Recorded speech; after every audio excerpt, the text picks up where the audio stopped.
Absolutely. Yeah. Because you know why? Look, I'm known as wearing quite colourful clothing, and the reason why I wear colourful clothing is this is about 15, 20 years ago. It was a very tough year in the business, you know, because I'm obviously in entertainment business, TV shows, film, whatever. And I had no job. I had no money. And I was like renting in Ponsonby, which was psychotic. You know, you can't do that when you're broke, you know. Yeah. But I was, and it was just insane for myself and my wife at the time. So I ended up lugging boxes at a suit, like a warehouse, like a suit importers and stuff. Yeah. Clothing suits and that. And I worked there, and I was like, oh man, this is just, you know, I want to be writing again. What's going on here? And one of the people working there said, oh, do you like wearing suits and stuff? And I said, yeah, sure. And they were like, oh, well, you know, you work here now, so go to the factory shop and you get a discount. And so I went up after work, and I went up there, and there was like a rack of clothing, and there was some interesting jackets and shirts and pants and things.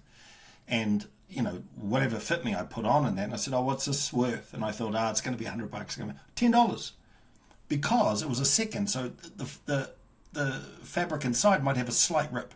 Yeah. So no one's ever going to see that. Yeah. So it's not really a second. You know what I mean? Yeah. But I'm not choosing the color or anything. It's like whatever's there, you can have, but it's $10. Yeah. So I'm like, I'll take that, right? Yeah. So I start wearing this stuff. But the thing is, here's the thing, especially for Kiwi men, you know, who are quite conservative. Most Kiwi men would own one suit, right? Yeah. So what are they going to buy? It's going to be navy blue, or it's going to be grey. They're going to wear it to weddings. They're going to wear it on business. They're going to try to get they're not going to take risks with it. So I had like cream and sky blue and everything, and I just never looked back. But I think I've always had that about me anyway, you know. Because I'm sort of Southern European, you know. A lot of my ancestry is Southern European. So we're the guys with the chains and the black shirts and the cowboy boots and Yeah, it's kind of fun to interact with New Zealanders who are not with like a Scottish and an English background, because you just get different flavors, right? It's not that there's something wrong with those type of groups, but it's, you know, it's different flavor. It's great when you have different flavor: French, Mediterranean, Italian, Greek. I throw that at all the nationalists and the white supremacists online now. You know, like when I was a kid, you know, being Southern, like, you know, Sylvester Stallone, Robert De Niro, Al Pacino, they were ethnic actors. Yeah. They were Southern European. Yeah. So they're still Europeans, but they're not Anglo-Saxon. They were ethnic actors, you know. And even before then, like John Garfield was John Garfunkel. He was like a method actor. A lot of them were Jews, but they had to change their names. Yeah. You know. So these, I mean, they're white, I guess, but they weren't treated that way. It's like I remember when the Rainbow Warrior was bombed. I knew we had this ancestry from France and Italy, actually. Yeah. And you know, I was young. You know, I was taking it personally because they were like, you know, jumping on. I remember there was a news item where the reporter got all these school kids to jump on baguettes, you know, the French loaves, and like was crushing them, and I was going, that's kind of my people, isn't it? Yeah. Yeah. I didn't feel good about it. So when people say, oh, you know, it should be more white people, and, oh, what about the French? What about the, oh no, what's the difference between a Scot and an English person and a French person? Lithuanian? Yeah. These are different tribes. Yeah. Different people. And they fought like cats and dogs. Yeah. I mean, they tore Europe apart less than 100 years ago. Yeah, it's interesting. Like I think the first thing I started watching was soccer. If I recall, like I wasn't watching films. I was watching soccer. Everybody was soccer mad. You know, we're talking 1990, 1994, right? And I got my fashion sense from the Italian national soccer team. These guys would show up with very fancy hairstyle. They'll dye their hair and all that stuff. And they would like have their national team's shirt very well designed, very well cut, right? Like, oh, I like these guys because they look cool. They're fancy. They actually care about how they appear. And Arabs have that too, though, don't they? Like the Arabs with the nice hair. We do. We spend a lot of time on grooming, which is something that I've... Nicer beard than what I've got. Well, you've got a Kiwi beard at the moment. You don't have an Arab beard at the moment. Yeah, I've got something going on. I don't know. But yeah, like my hands, like I like to look after my hands. I don't like to like all these. I don't want to get my hands messed up with all the plumber stuff, and No, no. it's yeah. Arabs are very big on grooming, Yeah. which is a big part of it, and yeah, like the thing that I have the most issue with is the teeth. Like the Yeah. English people, they don't look after. There's no dental care. It's like, See, look man, at you're this. rich. Like what, Yeah. These are good teeth. French, American, German, they like invest a lot in good dental care, Yeah, right? yeah, They look nice and tidy. I put a lot of money into my teeth. And I always have this joke, and I always say to people, if you really want to know if a nation or a group of people or a tribe have moved away from their British colonial roots, just look at their teeth. If the teeth are awful and ugly, then they're very British. They might say that they're Kiwi or Australian, but they're actually very British, because that's a very British thing to do. Just don't look after your teeth, Yeah, I know. It's madness. I just don't understand that.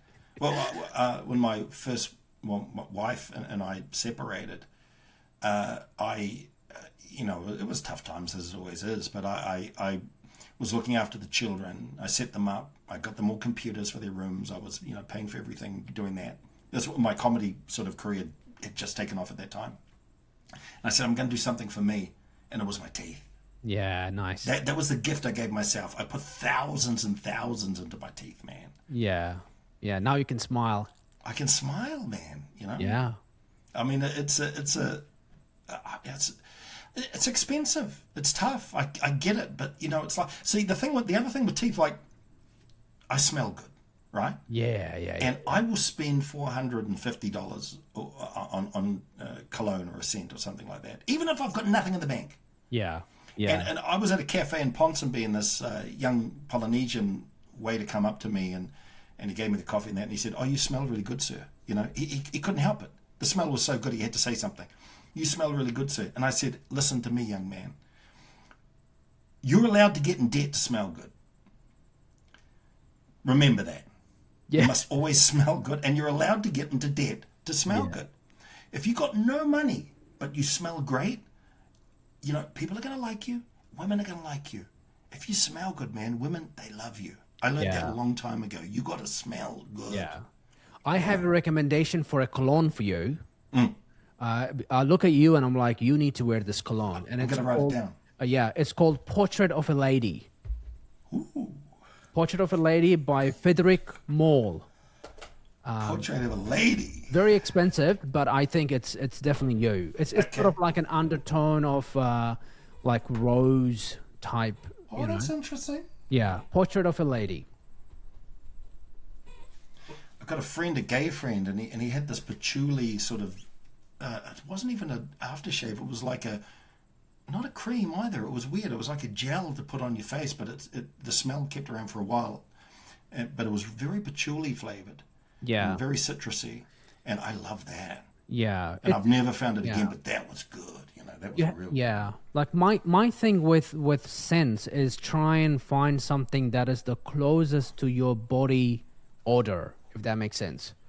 It doesn't. You don't want to feel like you're too like chemical scenty, like a made in the lab. So I'd always go for Aesop. I don't know if you've heard of Aesop. No. But Aesop is an Australian brand, very accessible in New Zealand. There is a store on High Street, Aesop store, in Auckland store. I'm writing down all these. Is that cool? I'm writing down all the names of these. It's spelled Aesop. Write it down. Aesop as in Aesop's Fables. The Greek, was he Greek? Aesop's Fables? He used to write the little short, you don't know who Aesop is? No. He'd write like page-long little moral fables about there was a bird that met a fox, and then the fox said to the bird, and the moral of the story is, but they're very, very old. Aesop might even be, I don't know if it's it's a bit like Homer in the Iliad, like whether these people existed or Homer was edited over many years, and you know what I mean. So it's hard to know who these people really were, but that's what Aesop is. No, the Aesop is I think an Australian brand, and they do very earthy type, very natural scents and products, which I like, and they sit very well on the body. They do a lot of like wooden, like woody type, earthy type. Yeah, I do like that. There was a brand I used to love as a kid, and it was called Mandate. And it was advertised in Penthouse magazine, Mandate. Yeah, And it's Charles Bronson shit, yeah, like you put it on and hair just goes poof out of your chest, it's just insane, but so strong and so masculine, yeah, like but wonderful. And of course I'd just go splash. I was probably like 17 when yeah. didn't really work, but now no, you've got to smell good, man. I mean, it just makes the difference. There was when I was quite young, I read Errol Flynn's autobiography. Yeah. And he was like an Australian actor who was in Hollywood pretty early. So he died in the 50s and he was about 50. So he was in films in the 30s. Like there's a very famous Robin Hood film that he did. And most of his book is him just broke, and he's sort of a gigolo and all sorts of crazy things just to get, he stumbles basically into being a star in Hollywood. Yeah. But that's his whole thing, is like, you've got to look $1 million, And you just feel better about yourself. Yeah. Yeah. And it's important in the arts, man, because like our business it's just up and down. You're never making the same amount of money every year. Yeah. Like every year, like the fluctuations are just madness. Yeah. But I can have some fantastic years, and then I'm like, whoa, But I mean, I'm still writing, so that's the thing. It's because I'm doing it through writing. It's like, well, I'm not digging holes. I'm not working retail. I'm not nothing against any of those jobs, but I'm still doing what I love, So that's the main thing. So I weather it. But I told my kids, that's the risk. That's a trade-off. Yeah. So when the money is good, you just go for a portrait of a lady, $600, high fly, 600? That's all right. That's doable. Yeah, it's just 600. It's not that bad. Portrait of a lady. Could get worse. Could be worse. 600 would give you like a return ticket to Fiji, Yeah. But what's more important, smelling nice or going to Fiji? I like Fiji. Maybe you can spend that money to get to Fiji and get some rub some coconut on you and smell nice, then you can get a good deal. I like the coconut oil thing. Did you know I met Frank Bainimarama? No, you never mentioned that. Yeah. Well, I was making documentary many years ago. Yeah. And this was probably 2009 or something, maybe 2010, 2011, something like that. And he'd been in power a few years. I think 2006 was his big coup.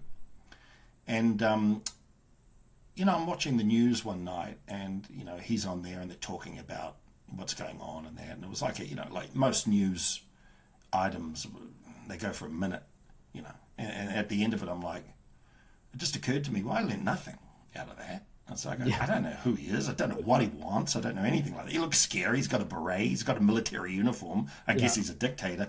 He's the bad guy, is he? He's the bad guy.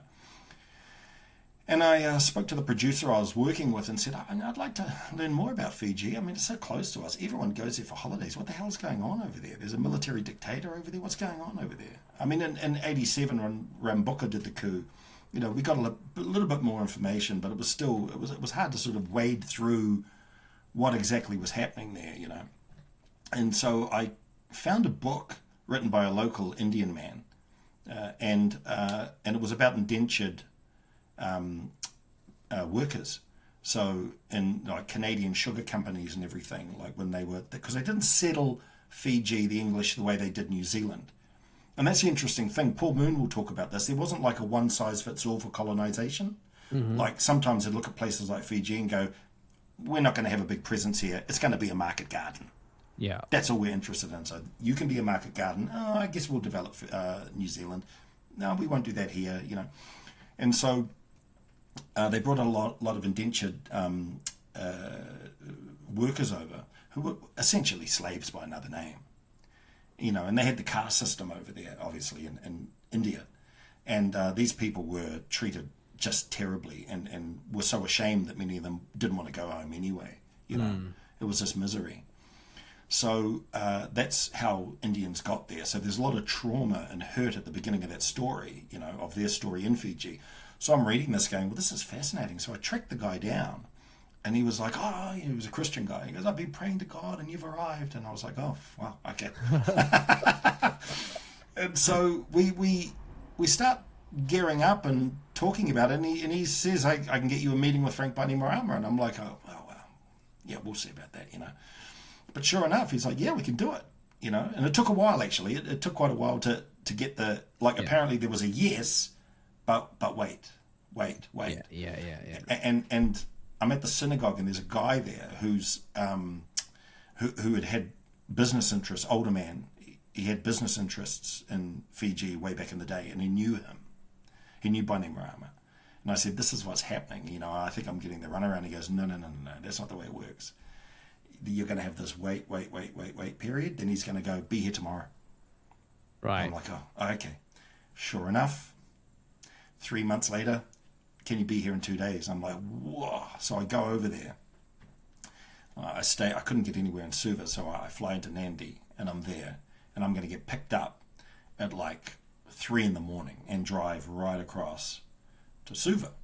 So I'm, I get up at 3 and I'm like, have a coffee and in my hotel room. And then these guys turn up in a car that was so rusted and fucked up. I don't even know how I was driving. It was like a Flintstones car, If you'd seen their feet underneath you, you wouldn't have been surprised, right? I'm like, we're going to drive across the country and that. So we do, and I'm in the back, and I'm sort of driving in, and we get to Suva, and we're going to meet him pretty early. So I get into the office, and the interesting thing about Fiji, the Pacific Islands are pretty poor, there's not a lot of development. So this is a government building that looks exactly like our government building circa 1977. Yeah. It looks exactly the same, So I get in there and I'm waiting in the waiting room just outside his office, right? And I'm going to meet him at 9:30 or something like that. And so I'm waiting there, and then it's like, oh, there's going to be a bit of a delay. All these military guys, soldiers who are just, there with guns. We're going to have to wait a bit. He's got some other stuff happening. And it's like, oh, okay, cool. So we waited, an hour passes, and I'm tired and everything. And then someone else comes in. You're going to have to wait a little longer. And then he blows someone up, right? And he's in the next room. So I can just hear this guy, this military dictator, blowing somebody up in the room. And I'm tired. This is happening all quickly. And I just start to freak out. Yeah. Because I'm like, I'm here. I'm alone. There's no one with me. I don't know anyone. I'm going to talk and pitch something to this military dictator. He's screaming at a guy in the next room. Yeah. And I can hear it right there. Yeah. What the fuck am I doing? Really. Yeah. But then it got to 2 o'clock or something crazy like that. Yeah. And I've been there for hours, man. We can't leave. And this young soldier comes in and goes, would you like a coffee? And I said, yes, because no one had really offered us anything. So he brings in black coffee, and I just perked up. And he goes, right, he'll see you. And I went in, and I just did the best pitch. And he was tough, right? Yeah. He was tough. But the thing is that, my nephew was an All Black back in around 2000, 99 through to about 2003. Right. And he was working, since retirement, he'd gone to play in Cast, in France. Yeah. And I said before months earlier, look, I might be seeing him. Can I have a jersey? Because he's a rugby nut, this guy, Bainimarama. So he gives me one. And then he's pretty tough. He's going, well, who's going to film it? Who's going to edit it? And I had to say to him, I can't let you edit it. I can't let you approve any of the edits. I have to do that. No one, people will think it's a stitch up if they know that you've been involved in the edit process. It'll, for the betterment of both of us, I need to do the editing. Yeah. Oh, okay. And then it's like, great, okay, the meeting went well. And I said, oh, before we go, I got a gift for you. So I give him the jersey, and he just absolutely changes. So he goes from this military tough guy to just slapping me on the back and hugging me and photographs and talking about rugby. And then he says to me, when are you going home? I said, I'm going home tomorrow. And he goes, change your ticket and sit with me for the Suva Bowl, which is army versus police and rugby. Wow. I couldn't do it. I said, look, the offer is amazing, but I just can't do it. He goes, oh, it's a great day. You should do it. I said, I can't do it. Stupidest thing I've ever done. Right. Because I would have been right at his side watching this thing. Yeah. But, you know, I go home and I do this big pitch in front of all these, you know, local people. And I'm like, I want $250,000 to go over and make this thing. Yeah. And they're like, yeah, but he could throw you in prison on day 2 and then we lose all our money. And I'm like, well, no, I've got a good relationship with him. And they go, yeah, now. But, you know, you piss him off, you ask him the wrong question. Yeah. He's not going to tolerate that. And I'm like, oh, fuck. And they were like, go over on your own and start shooting. Bring stuff back and get funding every 20 minutes you make, you know? Right. And I just had other commitments and just couldn't get that happening. But yeah. So it's the one that got away. But, you know, in doing the research on Fiji, there's not even 1 million people on those islands. There's 750,000 or something. It's the most complex political situation I've ever encountered in print, you know? Like, the Middle East is complex. Yeah. I think Fiji might be more complex. Yeah. It's nuts. There's Melanesians, there's Polynesians who have been there for like hundreds of years. There's families that are sort of like, you know, it's got the tribal thing going on. It's got these sort of esteemed families. There's a nationalism aspect of it. There's what do we do with the Indians? It's just nuts. I mean, it would have been I read about 1,000 pages of stuff. And I had a sense of it now, but I mean, it was so complex. It was just nuts. But yeah, it's one of the ones that got away. Yeah. I got a story out of it. Didn't make the documentary, which was a real shame. Yeah, I mean, that's sort of like the reality of working in this sort of world, is that there's just constant ideas and pitches and meeting people and trying to come up with ideas, and, you know, 99% of them never see the day of light, you know? Well, you know, I get quite self-conscious as a writer because I'll say things like, you know, I write feature films. I've had one produced. I've ghostwritten on a few others. There's one on Netflix at the moment that I wrote on. So it's like my feature films do get theatrical releases and they are out there. I've written a few, though, that haven't been made. Yeah. So when people say, oh, what is it? Which one can I see it? It's like, well, none of those ones have been made. And you can't say that without feeling a little bit like a loser, you know? Yeah. But the truth of the matter is, I got paid. I got paid well. Yeah.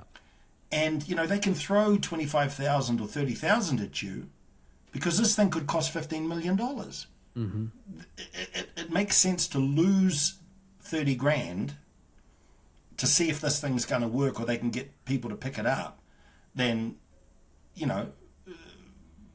15 million. So some of them are, you know, there's development spend they're prepared to lose. There's a certain amount of money they are prepared to invest. Yeah, and we talked about this a while ago, about how millions are being invested into rewriting a lot of these TV shows that were written to be woke, and all of a sudden woke is no longer a trend, and Elon's bought Twitter and he's turned it into X and he's fighting against the whole anti-woke movement thing.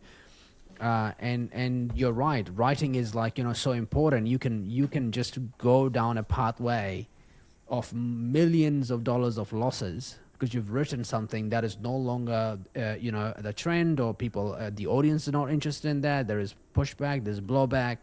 So writing becomes such a very crucial part of everything, you know. It's all about timing. Yeah It's all about timing. Very much so. The thing with woke work, like, you know, TV shows and that, because of the internet, because everything is so niche, maybe, you know, there are obviously still woke people. There might be enough of an audience for these shows anyway, just because of the niche nature of the internet and everything today. Because there was a time when a trend would change, everything would have to change with it. Yeah. But everything could kind of live alongside everything else today. Now, what I've found interesting is, like, you know, when people say, oh, there's not a lot of good rock and roll anymore, rock and roll's kind of dead.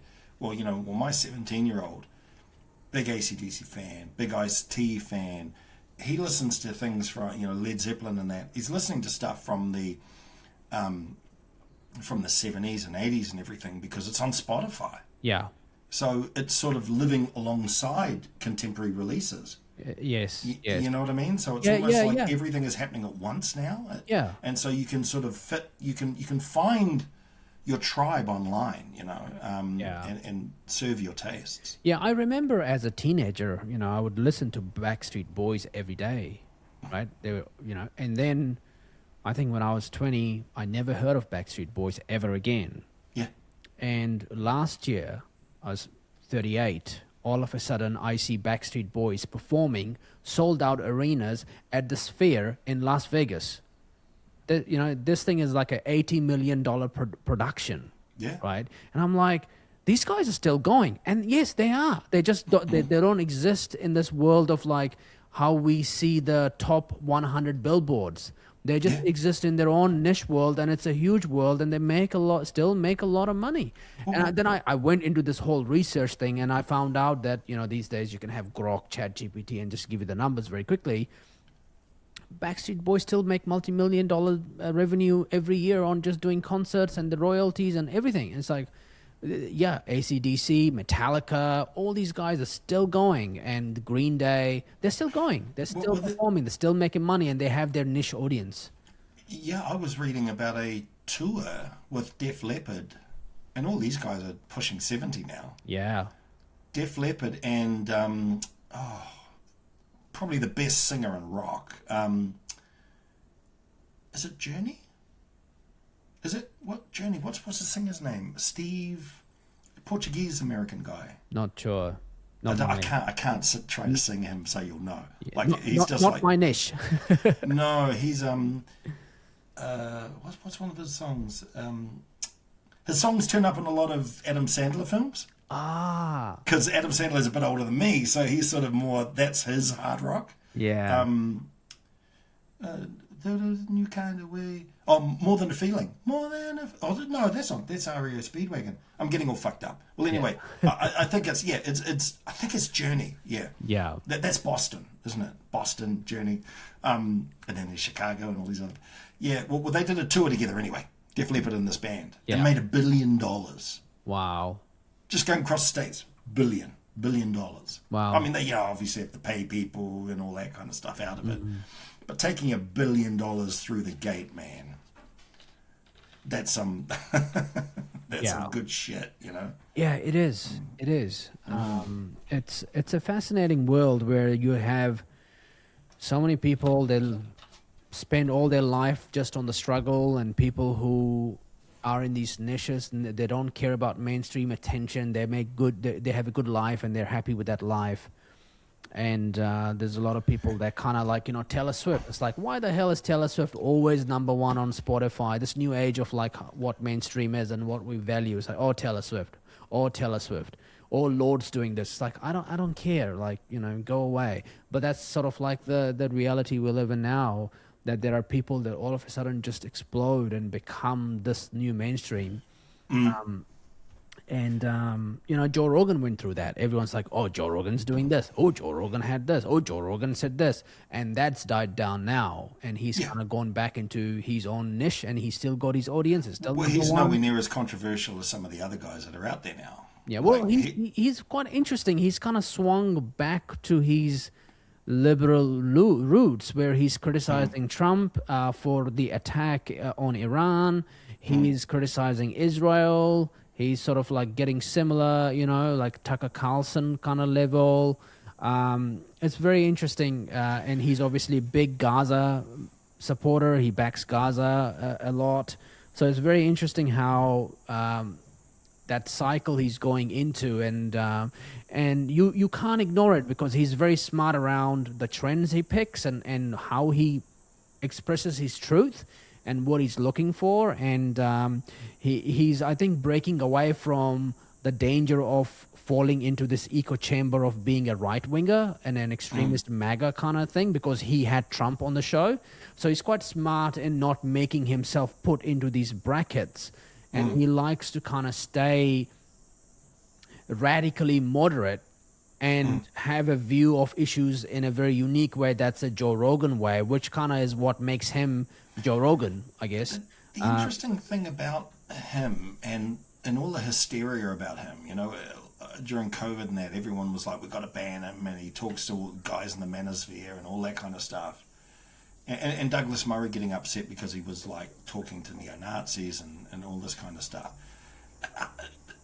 The whole idea of him radicalizing people, he just sounds like these are the conversations any men have in a garage. Yeah. With a big bottle of beer in their hand, you know? Yeah. It's like, this is what we're naturally going to talk about. There's people, you know, that's what people are like, I'm having these... That's why he blew up. That's the point. Yeah. And you're right. It's when people... It's a man cave. It's a virtual man cave. Exactly. Yeah. It's a simulated world that you have the same chats with your friends in your man cave over a beer, and now you're on the internet, you want to hear similar things, so you go to Joe Rogan.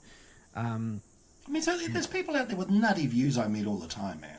Like, there's a guy I know really well, and it's sort of a family connection. I don't see him very often, but you know, he's a businessman and he's doing really well and everything. And we're outside at some barbecue, and he started talking about the mosque attack, and said that they were all crisis actors, and the bodies that you saw and were dummies and things like that. And I was like, oh. And I kind of look at him, and he's like, yeah, anyway. And then he changed the subject because he was like, oh, Dane doesn't want to talk about this. Because I did not. I didn't want to have a big fight at the table and go, are you fucking nuts? So he just moves on to something else, right? So hold on. He was talking about how the attack in the Christchurch mosque shootings in was New completely Zealand fake. Was completely fake, and these guys were actors. And there was special effects teams and things like that. Oh. And I was... Who paid for it? What was the argument? Well, he didn't get going. Oh, because you were like, nah, you... I didn't want to go there, no. I was like, you know, and it was someone else's party. I couldn't start screaming at the guy or anything like that. But yeah.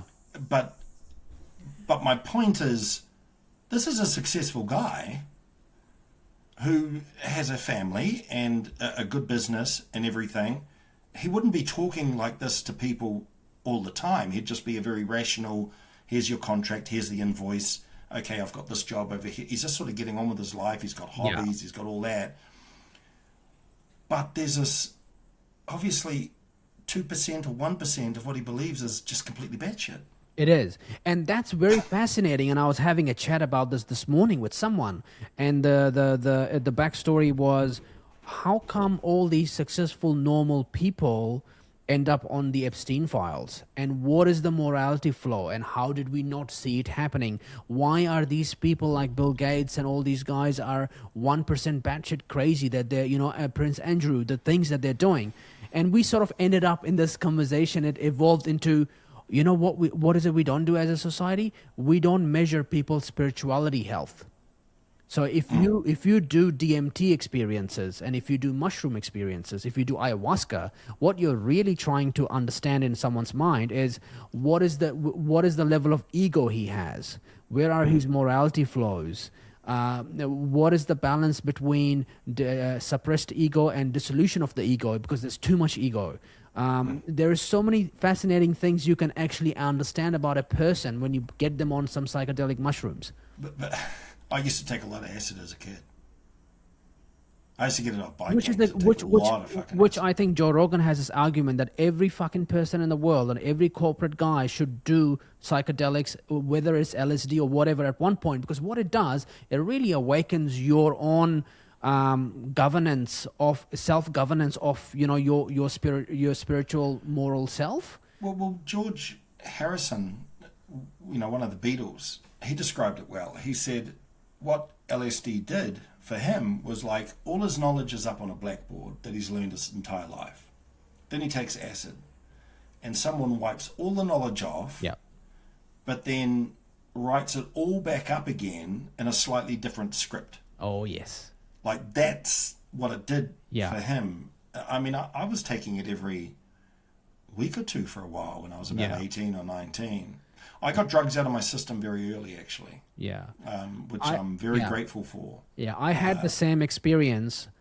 I think it was I did my psychedelic experience with a shaman in 2021, and I did iboga, which is an African DMT activated root of a plant or a tree that you kind of shred and then have with spoon, and you macrodose, and you do it in the night, and you work with a shaman to kind of break down everything that's written on that blackboard, and then you have to go back in the world and live your life, and you have to rewrite everything for the next 18 months. So that was my experience.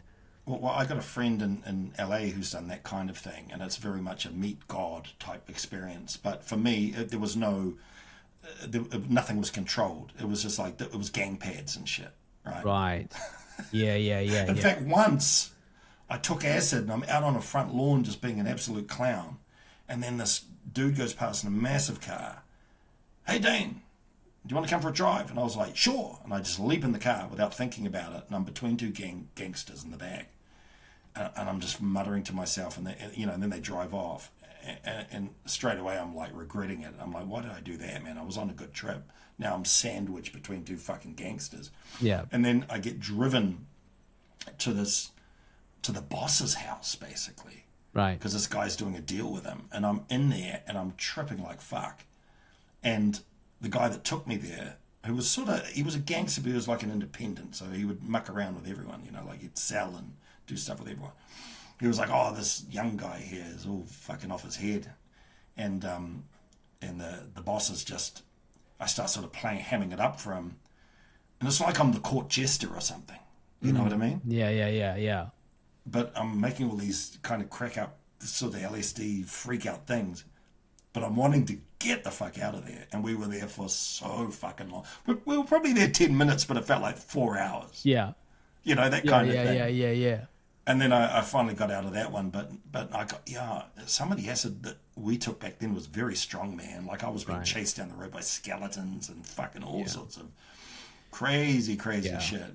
I overdosed on Datura, man. Yeah. You know what Datura is? I think I've heard about it. It's a highly poisonous hallucinogenic. It's twice as powerful Highly poisonous.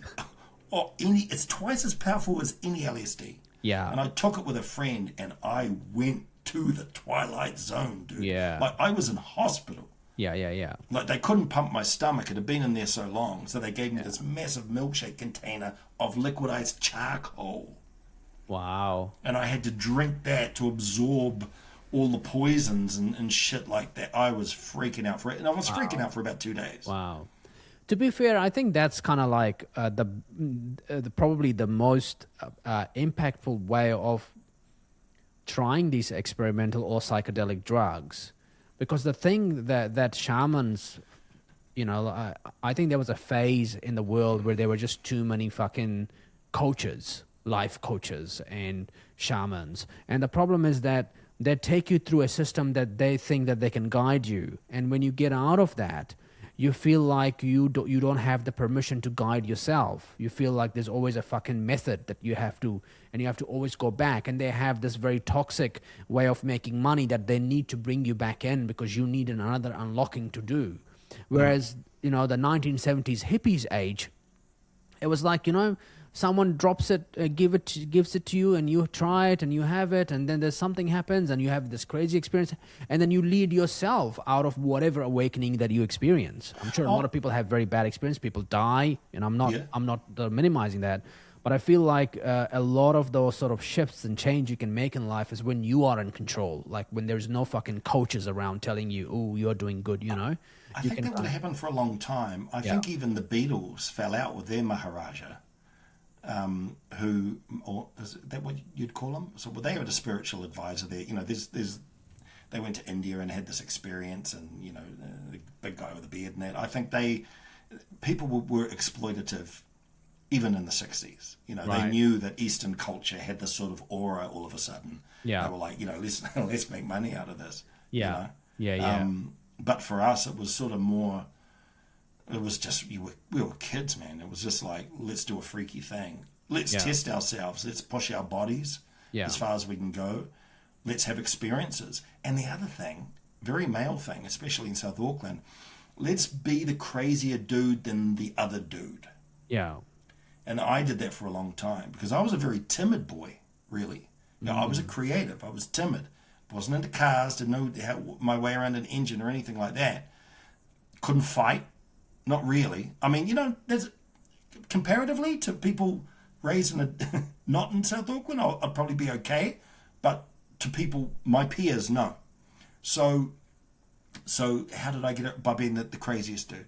By being the dude that would take anything, drink piss, run down the street naked, right. Get into trouble with women. I mean, it was all of that. It was just, that became the currency for me. Like, how do I fit in here? When I probably didn't really fit in, man. That was a reality. I was a creative in waiting. Yeah. A lot of my friends, some of them went to prison, some of them developed really bad pee habits and got into trouble, but it was guitaring that got me out of it. I learned guitar, ended up having a passion for music, and that sort of broke me away from that crowd. And then I started my band, and I was like playing in Auckland and doing all that kind of stuff. Yeah. So before I did anything else, I was a professional musician. Yeah. And how did you end up being a writer for film and feature films and docos and everything else? I was in my band, and I was living in a band flat and everything for a couple of years, and we got a publishing deal with Sony Music, which was quite a big deal. Yeah. And Virgin Records was still in the country at the time, and they were considering investing in us. Yeah. Now, this isn't to say that we were going to be huge. We're a New Zealand band. We may have had one single that charted or didn't and then disappeared anyway. I'm not wanting to make it sound more romantic or larger than what it was. But we had an opportunity to go to Australia, actually, and really get into that live music scene, which would have been way, way bigger than our one at the time, early 90s. Yeah. And the rubber was meeting the road, and a couple of guys in the band just didn't have the bottle to do it. They were like, I got a day job. I don't know if I can leave my girlfriend. I don't, she doesn't want to go. It was all of that. And we just completely imploded. And I was so bitter, man. I was like, I'm not going to rely on 4 other drunks ever again for my creative expression. Yeah. And so I started doing acting classes. Eventually, I'll give you the shortened version. I do acting classes, get into that. From there, I get into drama school. I train as an actor, classically trained, so like Shakespeare, all that stuff, so very good training. I worked for about a year or two as an actor, but it's a part-time job, so, like I'm making money, blowing money, all of that stuff. Start having children, meet the woman that would be the mother of 3 of my children on a film set. We get together, we're together 16 years, so it's like, I need more, and I'd had like a skill for creative writing when I was younger, but I sort of went back to it, started working at a production company, and really in that environment where I could write every day, my skills really developed super quickly. Yeah. And then from there, I was like behind the scenes, I was a writer. I was creating pitch documents, getting shows for this production company. So I was a bit of a golden goose for those guys. Yeah. Then I broke away with one of the producers and helped her start her company. And then I went out on my own, and that was mainly documentary and stuff. When I went out on my own, I was like, I trained in drama. I want to do fiction, so I went back and I started with comedy. Yeah. And that's where my star sort of rose really in the industry, is doing the comedy. And it led to everything else that I've been doing. So, so that was how I became a professional writer anyway. Wow. Yeah. That's amazing.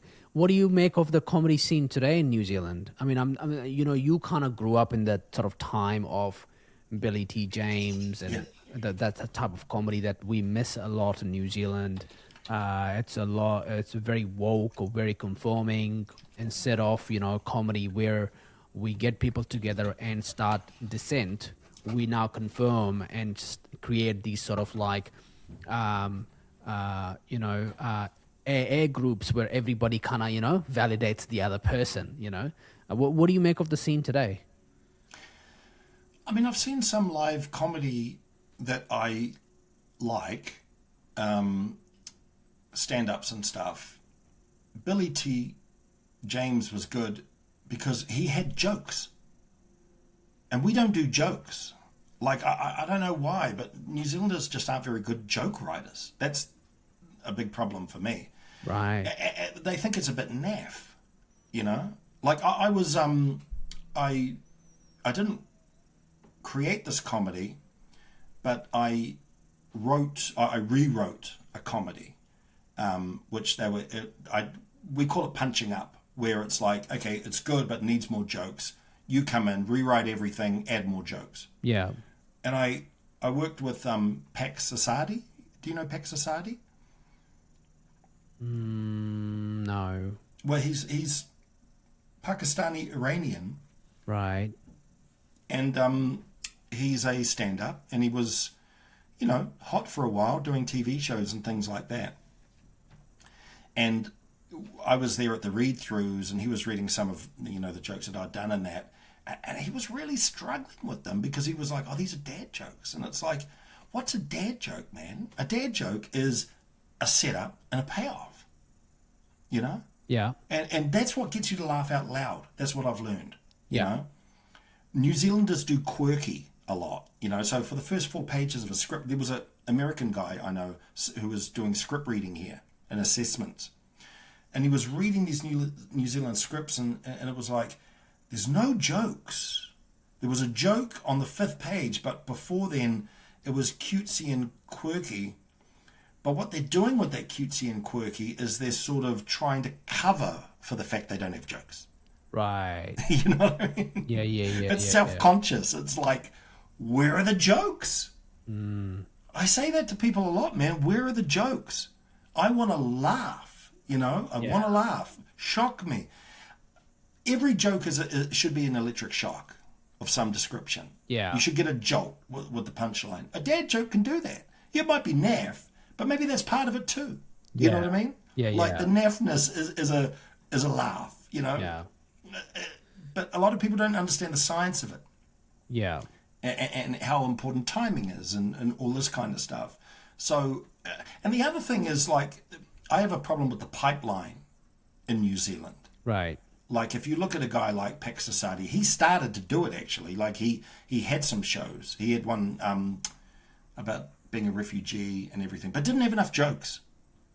You know, he'd work with me. He should have called me in, you know. It's like, he's got a Jewish comedy writer there, and he won't call him in. You know, that's a fuck-up. Yeah. That's bad business. I should call you in to write my stand-up comedy book I've been writing for 6 months, because I'm sort of adapting my satire writing into comedy. Then I'm using my podcast as a baseline to understand the way that I speak and the way I set up things, and figure out my timing and my punchlines, and, you know, do I want to be a storyteller type comedian on stage? Do I want to be observational? Do I want to do like offensive stuff, or you know, like, there's all sorts of different ways to go, to experience and explore and try and figure out. So I definitely have to bring you in and see what do you think of my jokes. You might say, these suck. Well, you know, I'm honest. You know, I am honest. Yeah, like, you have to be. You have to be in the arts, you know, because it's not, you want to reach people. Like, there was a I love this story. There was a great black comedian called Red Fox. Yeah. And he passed away a while ago. He was an older guy at the time, but in the 90s. But he went through a black militant stage, right? So he's going through his black militant stage in the late 60s, early 70s. And he's got this a variety show that he's doing, because they were doing lots of variety shows in the States. So he fires all the writers and brings in the brothers, you know. So all the brothers are there, they're writing everything. And one of the producers was Jewish. He was still there. Yeah. And he tells a story how he said, okay, let's do the read-through. And they did the read-through together of the new scripts. Yeah. And then he had a meeting with the producer afterwards. Didn't say a word, just sat there like this, and then went, bring me back my Jews. Yeah. It just wasn't funny. Yeah. I'm not saying we're the only people that can be funny, but, like, it's... Yeah, I mean, I don't know. I don't know what it is. Maybe it's because of, you know, tragedy plus time equals comedy, so we're sort of used to processing that. Or it's the fact we're sort of wordsmiths, because we're constantly religiously looking at documents and sort of looking at the words and trying to find hidden meanings and things like that. Yeah. And just the chaotic life that Jews live. Like if you like, the whole culture and the religion and the conflict between tradition versus a modern lifestyle, Jews in America, all that conflict is fun. Like, I didn't go to fucking comedy school. I started writing satire comedy on X as posts, and then I kind of evolved, and I felt like I had the capacity to get more professional about it. And I was doing 6-7 stories a day, and they were all getting laughs, and I just and I've been doing it for 3 years every day, right? And I have the odd week off where I'm like I'm not feeling it, and that's cool. But I think I learned comedy from home, and my parents did comedy, my siblings did comedy. We made fun of each other. And I think the kitchen table is where you learn your like real roots to comedy, and the conflict of all that chaos that goes on in life is where I think you build a lot of it. And Billy T. James is where I feel like he had that sort of life, right? Where there was this like stereotypical casual racism. There was a lot going on in that day and age that he really capitalized on. And today, it's like, I was talking to a guy in Auckland, won't mention names, and he does like, he's a manager, he manages comedians and blah, blah, blah. And I was talking to him and trying to, because I want to do it my way, and this day of internet, I don't want to like look for a community that can accept me and then I'm a comedian. I want to sort of have my own little pocket and niche, and I want to just do comedy for that niche. I have a plan, and he was like, oh, those kind of jokes won't go anymore, and you can't make those kind of jokes, and people won't laugh. And I'm like, well, you're actually trying to gatekeep what comedy should be, and you don't need to do that. You need to. Are you funny? Can you can you do jokes? And well, that's when I did Find Me a Māori Bride, like if I took a lot of my jokes to a guy like that, he would have said, you can't do that. You're not Māori. You can't do that. All this kind of stuff. Yeah. Just going back to what you were saying before about the Jewish thing and comedy and that, and even yourself, if you're an outsider, there's a lot of fantastic gay comedy because they're outsiders, or they have been outsiders. Yes. And being an outsider means that you have a perspective on society which is slightly removed. Yes. So you can observe a little bit more, like if you're inside the whole Anglo-Saxon soup, it's like, it's the whole thing of the, does the fish know that it's in water? No, it's like, because it's everywhere. You know what I mean? Yeah, but I feel like if you have that distance, distance is really important for comedy, I think, and that's why a lot of the minorities have written some of the best comedy, because they're non-conforming. Yeah, that's a smart thing that I did when I started writing my comedy. I said to myself, my way in would be observational comedy. That would be my way in to have the crowd accept me as, oh, this guy's an outsider. Okay, so he has all these views about us. Ha, ha, ha. We can laugh at ourselves, and he's an outsider. And then you kind of evolve into a storytelling type of comedy. And then you kind of evolve into, someone that's crazy and wild. And, so I feel like there's a journey somewhere. And observational comedy is a very good way to get into it. And I've been successful with my podcast doing similar things. Like I talk a lot about New Zealand, and I've been living here for 17 years. So I feel like I've earned some kind of authority to have and observe how things happen, compare them to the UAE where I grew up. Very similar, there's indigenous people, 1 million of them. There's 8 million expats. So you kind of have a lot of similarities, tribal similarities, the difference between, indigenous tribes and Western groups of tribes, and how they kind of work together and their views about the world.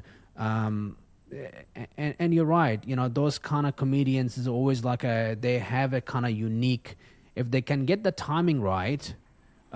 You've got to have talent. I mean, it's not just going to naturally happen. Yeah. But like, having sex with a woman and she starts giving you anti-Semitic slurs while you're having sex with her.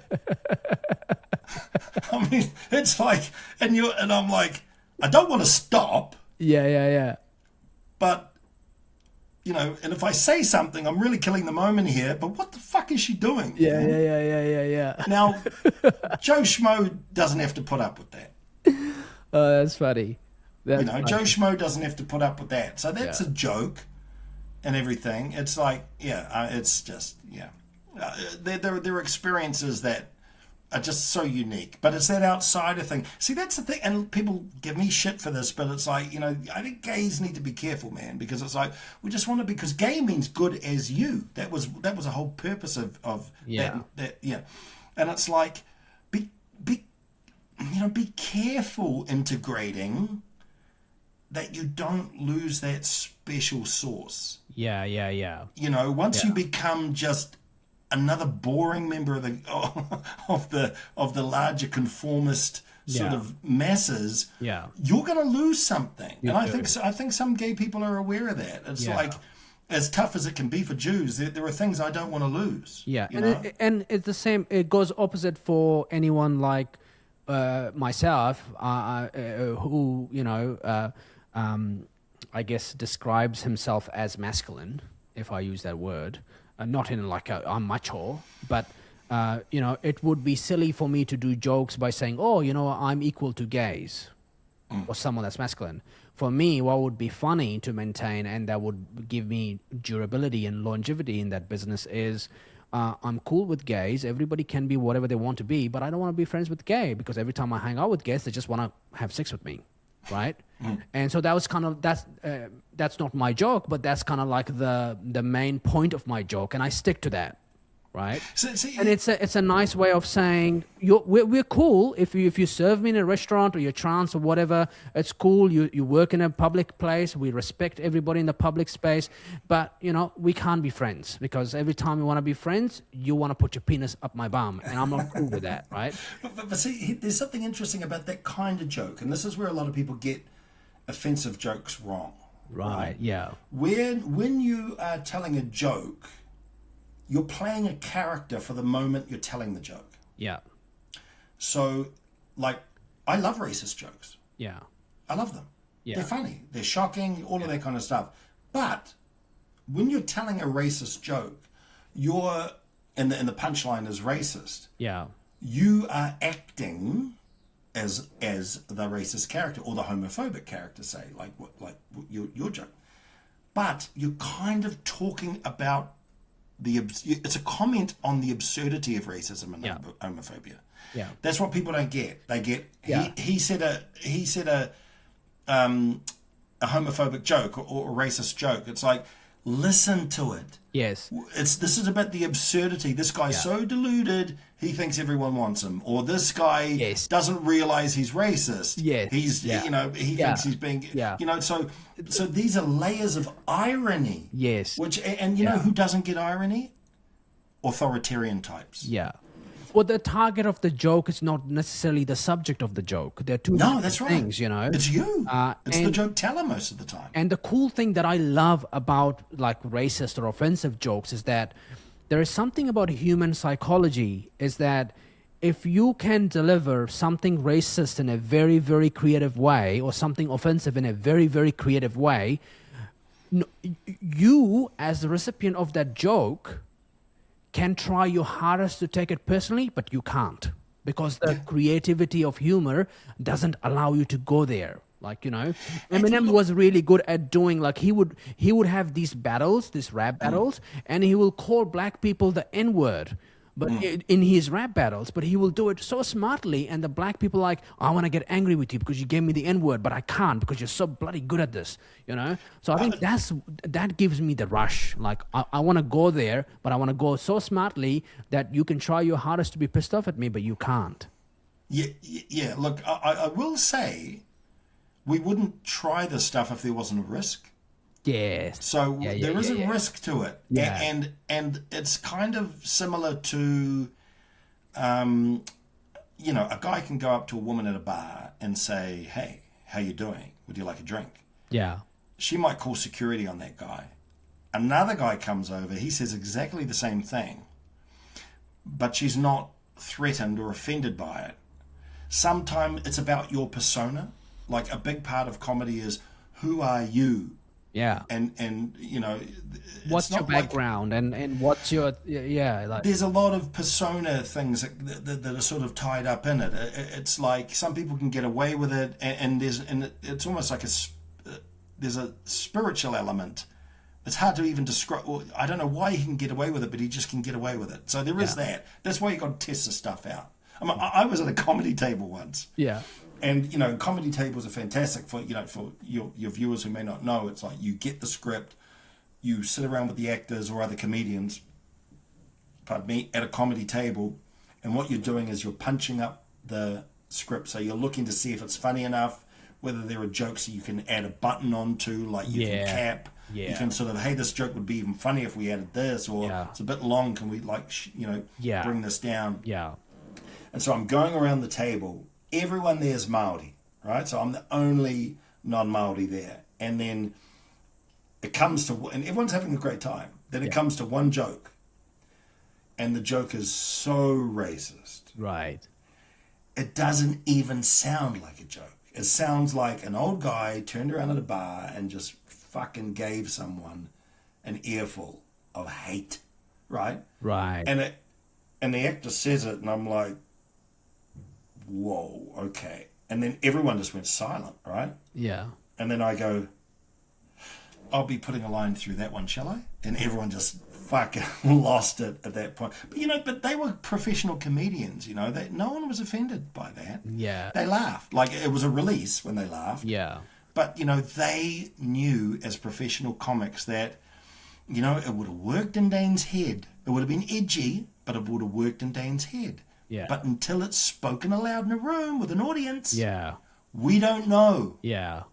We don't know if it's going to work or not. Yes. And that's what had to happen. Now, the wrong motherfucker in that room is recording me with a cell phone, and they're fucking going out. They're trying to destroy my career. But, and I do worry about that today. I can see the wrong people coming in to these are actually safe spaces. Right. Where you can express yourself, try things. Sometimes you're going too far, but you know that you can pull it back. Yes. That's what that exercise is about. Yeah. But yeah, man, we're going to be sexist. We're going to be... I mean, I'll tell you who's amazing is Cohen Holloway. Now, he's a great actor, great comedian. He's been ill lately, like quite a worrying illness, and it just breaks my heart. I hear he's doing well, though. But he was in Find Me a Māori Bride with me. He's in Hunt for the Wilder People. Cool. Just a fantastic guy, but the most irreverent guy, right? Yeah. And he'll come into that comedy table where he knows what we're there for. He comes in on fire, and he's just giving you all the most absolutely just, a progressive. The hair turns white. That's why my hair is white. Yeah. From this guy's jokes, it's just like, he said that. Yeah. Right. He does that while we're having coffee, before we've even sat down. Just basically, he's saying, "You got permission to go anywhere. There is no line here. Yeah. Because we need that freedom. We need that freedom to go there. So I mean, so that's a concern. I think there are, the wrong person in that room would just completely fuck the whole thing. Yeah, I mean, if I translate what you're saying in terms of my personal experience of getting into this world of comedy and testing things out publicly on social media, on Twitter and X, it's a whole different ball game because, you're just putting it out there and you're getting this response. And, I just still sometimes find myself shocked that so many people have blocked me, so many comedians.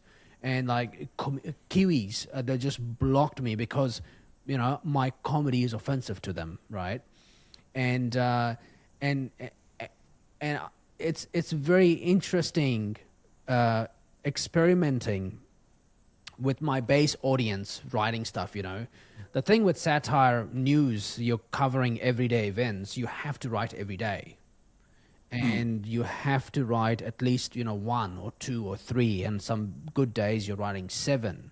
And it's a lot of writing, and you have to be on point, and you get to a point where I think, like someone like Ricky Gervais. So yes, he works on his materials. He's doing material nights right now in London, and you can go and enjoy them. But people know that those are material nights, and they'll push boundaries, they'll this and that.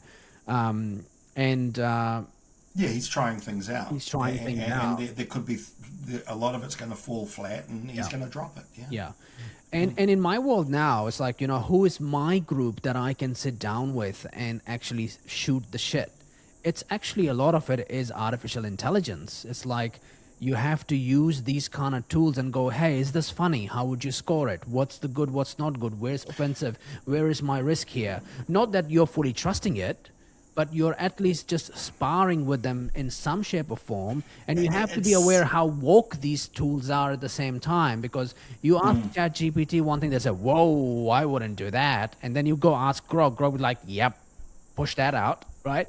So you get that sort of contrast as well. I have experimented a little bit with AI and humor. Not much, though. Yeah. I just did it basically just to try it out and see what it would be like. I didn't find the results very good. Yeah. So here's the thing, right? You have to know what you're writing for, or what platform you're writing for. If you are going in a club and you're doing it to the audience, you have to make sure you're not using AI and using a lot of human groups and working groups and friends and figuring it out. The thing with writing jokes that go on X is timeline is fully generated by what artificial intelligence thinks that you should see. They have dumped the entire human designed algorithm. They use Grok to figure out what is it that Dane wants to see. So if Grok thinks that my comedy is funny, it's going to feed it to you. Right? So that's the interesting thing about these platforms and niches, is that you become a comedian where the AI is kind of the judge of what's funny, what's not funny, and what you should be seeing in some shape or form. Or yes, the AI is influenced by the total collective data that's out on that platform. So it kind of works back and forth. But I would not try that kind of way of writing if I was going and doing it to an audience that actually are physically there. I would be interested in, working my jokes with the right process to make it funny to that people that are in front of me. So it's very interesting. Because it can come down to, there's this one word too many a joke. Yeah. Like, I made a show called Takes a Village, and I wrote that. Initially, I was writing for two Wahine Māori comedians that I found online and thought, I could make a show for them. They're really good. So Māori TV were keen. They gave me a producer who wasn't a comedy producer. So that sort of things went a bit sour pretty quickly. Great guy, but just professionally it didn't quite work. Right. Wrong person. Right. But I wrote a lot of...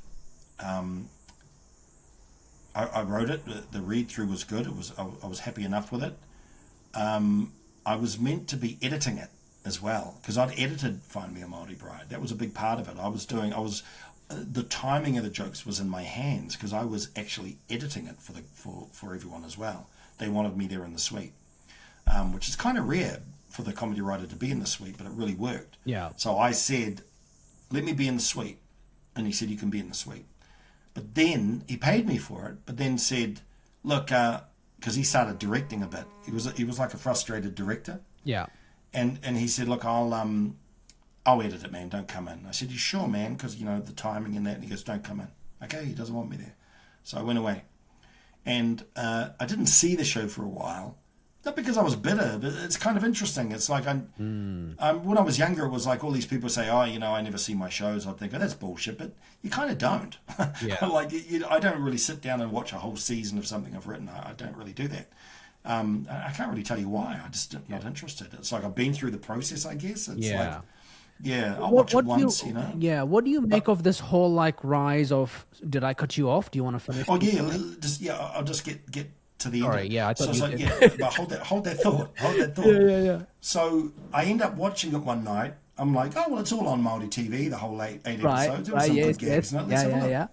So I have a look, and I'm watching it, and I'm going, that's a good joke. All right. Oh, that's another good joke. Good joke. Good joke. But if there was like a camera on me watching, I'd be like this. No belly laugh. Right. And it was instructive. I thought, why no belly laugh? Timing. Yeah. Timing. It was edited by a guy that did no comedy. So it was edited like a drama. It had gaps. It had spaces. It had that. Often it's not even what you're saying. It's the cadence of it all. It's the timing of it all. It's the musicality of it all. Yeah. And if anyone wants to get into comedy, I would tell them to watch two people. Rodney Dangerfield and Groucho Marx. Right. Now, Groucho Marx, his films are 1931 and things like that. But he is the master of timing. Yeah. And so is Rodney Dangerfield. He's got jokes like, hey, I went and tried one of these new no-frills massage parlors. It was self-service, Yeah. It's like... But, that is timed to the millisecond. Yeah. And it was self-service, it was boom, boom, it's a drum beat, and you're laughing as much about, the performance of it, the timing of it as anything else. Yeah. But Groucho Marx as well, it's just absolutely perfect. I taught my son how to edit by watching Groucho Marx. I just said, just watch Groucho Marx. Yeah. He'll teach you how to edit comedy. He's the guy to anyone who's interested in comedy. Go to Groucho Marx. Groucho Marx, Rodney Dangerfield. Yeah, Timing. Timing is so amazing. And one of my favorite timing kind of jokes is from Theo Vaughn. And he does this joke about his cousin getting bit by a gay guy. I don't know if you've ever seen that piece. No. He's on stage and he's like, he's got this very like Texan or Southern accent, Yeah. He's walking around and he goes, so my cousin got bitten by a gay guy. And then he has this big pause and he's pausing and he's looking around and then he goes, so we'll see. And then he just walks off, right? So the whole joke is just that pause. Yeah. That's it. And because you're thinking what's coming. You're doing a lot of work. Yeah, you're like, fucking hell, he got bitten by a gay guy. What's coming next? Yeah. And also, and see, this is actually interesting too. There's a provocation in there. Because there's a bit of trolling in that. Because he's saying, what's the first thing that comes to your mind, audience, when I say that? Yeah. And so they have to sit with it and go, I'm thinking about AIDS. Yeah.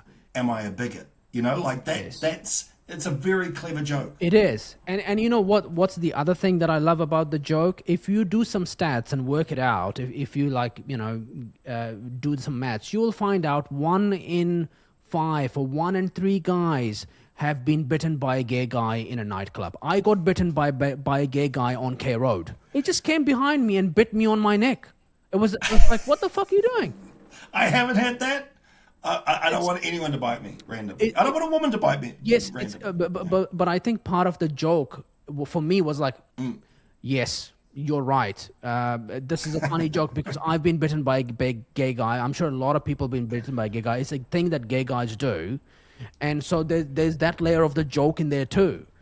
I found very, very funny. I was like, yeah, fuck, yes, we'll see. Shit. All right, what's happened to me? I got bitten. Fuck.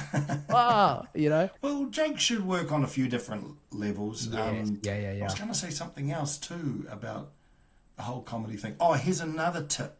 This is a pro tip. It's quite funny because I learned early on I wanted edgy stuff to slip through. And on Māori TV, I had way more chance of getting it through because the editorial team sort of trusts you a lot more. But I think Maori people would have more capacity for humor. I find that very interesting. Well, that's the thing. The Maori people have more. It's the white people that always have they're pushing nonsense. People. Wokeness is white. Yeah, it's just like stop it. But Maori people are very cool with most of the things and their humor and make fun of them. They love fucking dirty shit, man. They love it. Yeah. It's like. So what I'd do is I'd write a fucked up joke that had no business being in a TV fucking script. Yeah. But there would be another joke at the bottom, which was still a little fucked up. But they're not even going to see that, because it's almost like I'm a military general. And I'm going, okay, let's drive a whole lot of troops over there. Then we're going to sneak attack at the side. That's what I'm doing. Yeah. So they're going, oh my God, this is a fucked up joke. So they head to it. And then meanwhile, the other one, which is still pretty fucked up, they forget about. So one time I had this whole gag, and this was going to be on Māori TV at like 7 o'clock or 8 o'clock. Yeah. Like a woman was putting a cucumber up the Māori guy's ass. Right. And I'm like, there's no way this is going to survive. Yeah. And then we had a meeting, and I'm just waiting for them to get to this. And I'm going, okay, oh, that's cool, I'll take it out. Because I knew I had another joke I wanted to get through. Yeah. And they were like, oh, this joke here? And I was like, oh, yeah. Don't use asshole, use sphincter. Right. Sphincter is a funny word. So I put it in. So it survived. Yeah, I was on Netflix the other day, and I was just randomly, and the thing that I don't like about Netflix is there's not enough New Zealand or local kind of stuff, No, it is a shame. But randomly, this Kiwi show pops up, comedy show pops up. It's called Madam. I don't know if you've heard of it. I have heard of it, yeah. Madam. And it's about this woman who catches her husband visiting an escort, and then it's Rachel Griffith, isn't it? Like she was in Muriel's Wedding. She's an Australian actress. Had a yes, it's her. It's her. I don't remember her name, but Australian. Yes, Rachel Griffith. Yeah, and then she kind of starts her own escort business from that experience, because she actually goes to the escort and wants to have a chat with the escort about what is it about you that my husband wants that I can't give it to him. So then she becomes like, friends with these guys, and she starts an escort. And in that show, there's a lot of like jokes about, guy comes in, wants something shoved up his ass, and gets stuck, and they have to like, shit, how do we pull this out? Do we call the ambulance? So there's those kind of jokes work really well if you do them really well. I highly recommend you to watch that show, Madam. It's just Kiwi humor at its finest. And one of the things that I love is that when that stuff comes, when I find stuff like that I love, I just send it to all my friends. I'm like, this is the shit that we talk about here. You want to know comedy? Watch this, or Billy T. James videos, or whatever I send to people around the world. But yeah, those kind of jokes work, and there needs to be room for that stuff, because if you can pull it off, it's actually funny. It's just funny. Comedy has to be irreverent. Like even Jerry Lewis said that a pie in the face is vulgar. Yeah. Like even a pie in the face is vulgar. Comedy is vulgar. Yeah, like, it is. I tell you, when I was in South Auckland, I was 15, 16. I left school very early. 14 I was when I left school. So I left school. I was digging holes. I was working on crews. I was fucking useless, pot smoking little kid, but long hair, and I'm digging holes. I'm doing all this shit. And all these work crews were very multicultural. Yeah. Right? So, and that's just been my reality right from the beginning. It's like there's Māori, there's Bangladeshi, there's Indian guys, there's Samoans, there's Tongans. They're all there, right? Yeah. They're all there. And on those crews, we'd all meet in the morning, get to work. Now, these guys were working together all the time, and they would joke all the time. Yeah. And some of the jokes were so freaking racist towards each other. Like the Indian guys got fucking hammered, man. Yeah. They got their asses handed to them, and they were laughing their fucking heads off. Yeah. They loved it, Yeah. I mean, they were saying things like, if you open your mouth, man, I can't fucking see you against that wall, Yeah. All of that stuff. Constantly. Yeah. And they'd call me the Weller Woman, which is like the hair product. Yeah, the Weller Woman. There was a song, You Could Tell the Weller Woman. I'd come back from lunch and they'd all sing it together. Yeah. You could tell a Weller Woman by the way she wears her hair. I'll be like, oh, fuck. Yeah. But, and say, if one of us gets bored, we're going to bend you over. We're going to bend the Weller Woman over and all that stuff. So it was just absolutely vulgar, racist, homophobic, all that shit. Yeah. But these guys loved each other. Yep. And that was my experience at South Auckland. I did a comedy album with some kids out south. Yeah. Niuean girl, Tongan boy, and some others, some Rarotongans and that. I got them to play themselves, like not literally in the comedy when they were writing, because it took them a while to get going, It was like, oh, come up with a joke. It's like if you say to someone in experience, come up with a joke, they're probably not going to do it. They're going to get a bit of stage fright. Yeah. And I said, look, all these stories should just come from your life. Yeah. Your life's funny.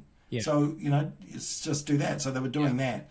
But a lot of the humour was subtle digs at the Niuean towards the Samoan, the Tongan towards the, oh, you guys eat horse, and all of that stuff. It was like there was a lot of ribbing like that. That's actually the lubricant that helps the multicultural society work. Yeah. I worry that all these woke white people who want like hate speech laws and all this stuff, they want to put walls between us. They don't believe fundamentally that we can get on unless we have a police state sort of making sure that no one's sort of being disrespectful. No, be disrespectful, be irreverent, tease each other. Yeah. That's what friends do to one another. Yeah. I mean, the whole, like, before I get into this whole comedy that's been going on with Iran and whatnot, my son yesterday, and he was like trying to get me to do something for him that he wanted to do after school, right? And this happened yesterday, and I found it very funny, but I was like, I just got to be the dad here and try and like talk some sense into him, right, And I'm like ignoring him, like, no, we're not doing that. He's like, no, Dad, we need to go do this, and we need to go do that. And I'm like, no, we're doing this, and I'm like, I'm not looking at him, and I'm distracted because I've got two younger daughters, right? And I'm busy, there's traffic everywhere. And he grabs me by my shirt, and he goes, look at me, boy. And I'm like, whoa, where did this come from? It was funny, but it was also like, it's kind of... How do I feel about that? Yeah, how do I feel about this? You're calling me boy? Like, well, what is this, like the 1850s in America, and I'm your slave or something? And he goes, look at me, boy. And I'm like, whoa, where'd you learn this? But so I had to like balance the funny thing because, with kids, like if you're an 8-year-old, you like laugh at that and you're like, that's good. They'll go and do it to 100 other kids, so I had to like balance that out. But I mean, how good comedy has been with this whole like Ayatollah dying and the cardboard Ayatollah. I don't know if it's the cardboard. Yeah. I love that stuff. The humor in that is just brilliant, right? And this whole like Persians on the Persian rug chasing the American jets and shooting with guns.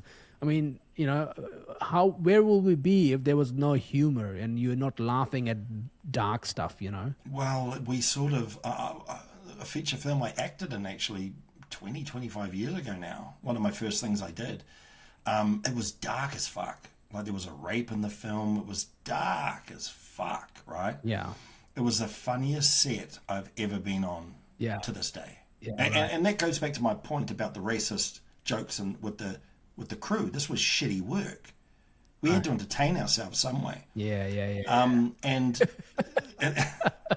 But this was like, it was so dark that once the camera stopped rolling, everyone was just almost drunk on silly, offensive humor because that was a coping mechanism. Yeah. I mean, it's kind of going back to what you're saying about Jews and trauma and things. Maybe that element would definitely have to be there. There's more than one thing. Has to be. But it has to be there. Yeah. But it's, I find that. I think in a wartime... and you know what? Where I get mad at myself on X sometimes is I lose my shit. I go full South Auckland sometimes. Right. I don't think I come out looking very good when I go there. I should be using humor a lot more because ridicule and humor is really the way to puncture the enemy. You know, to take the air out of the enemy. All the best. That's the critique of power, Yeah.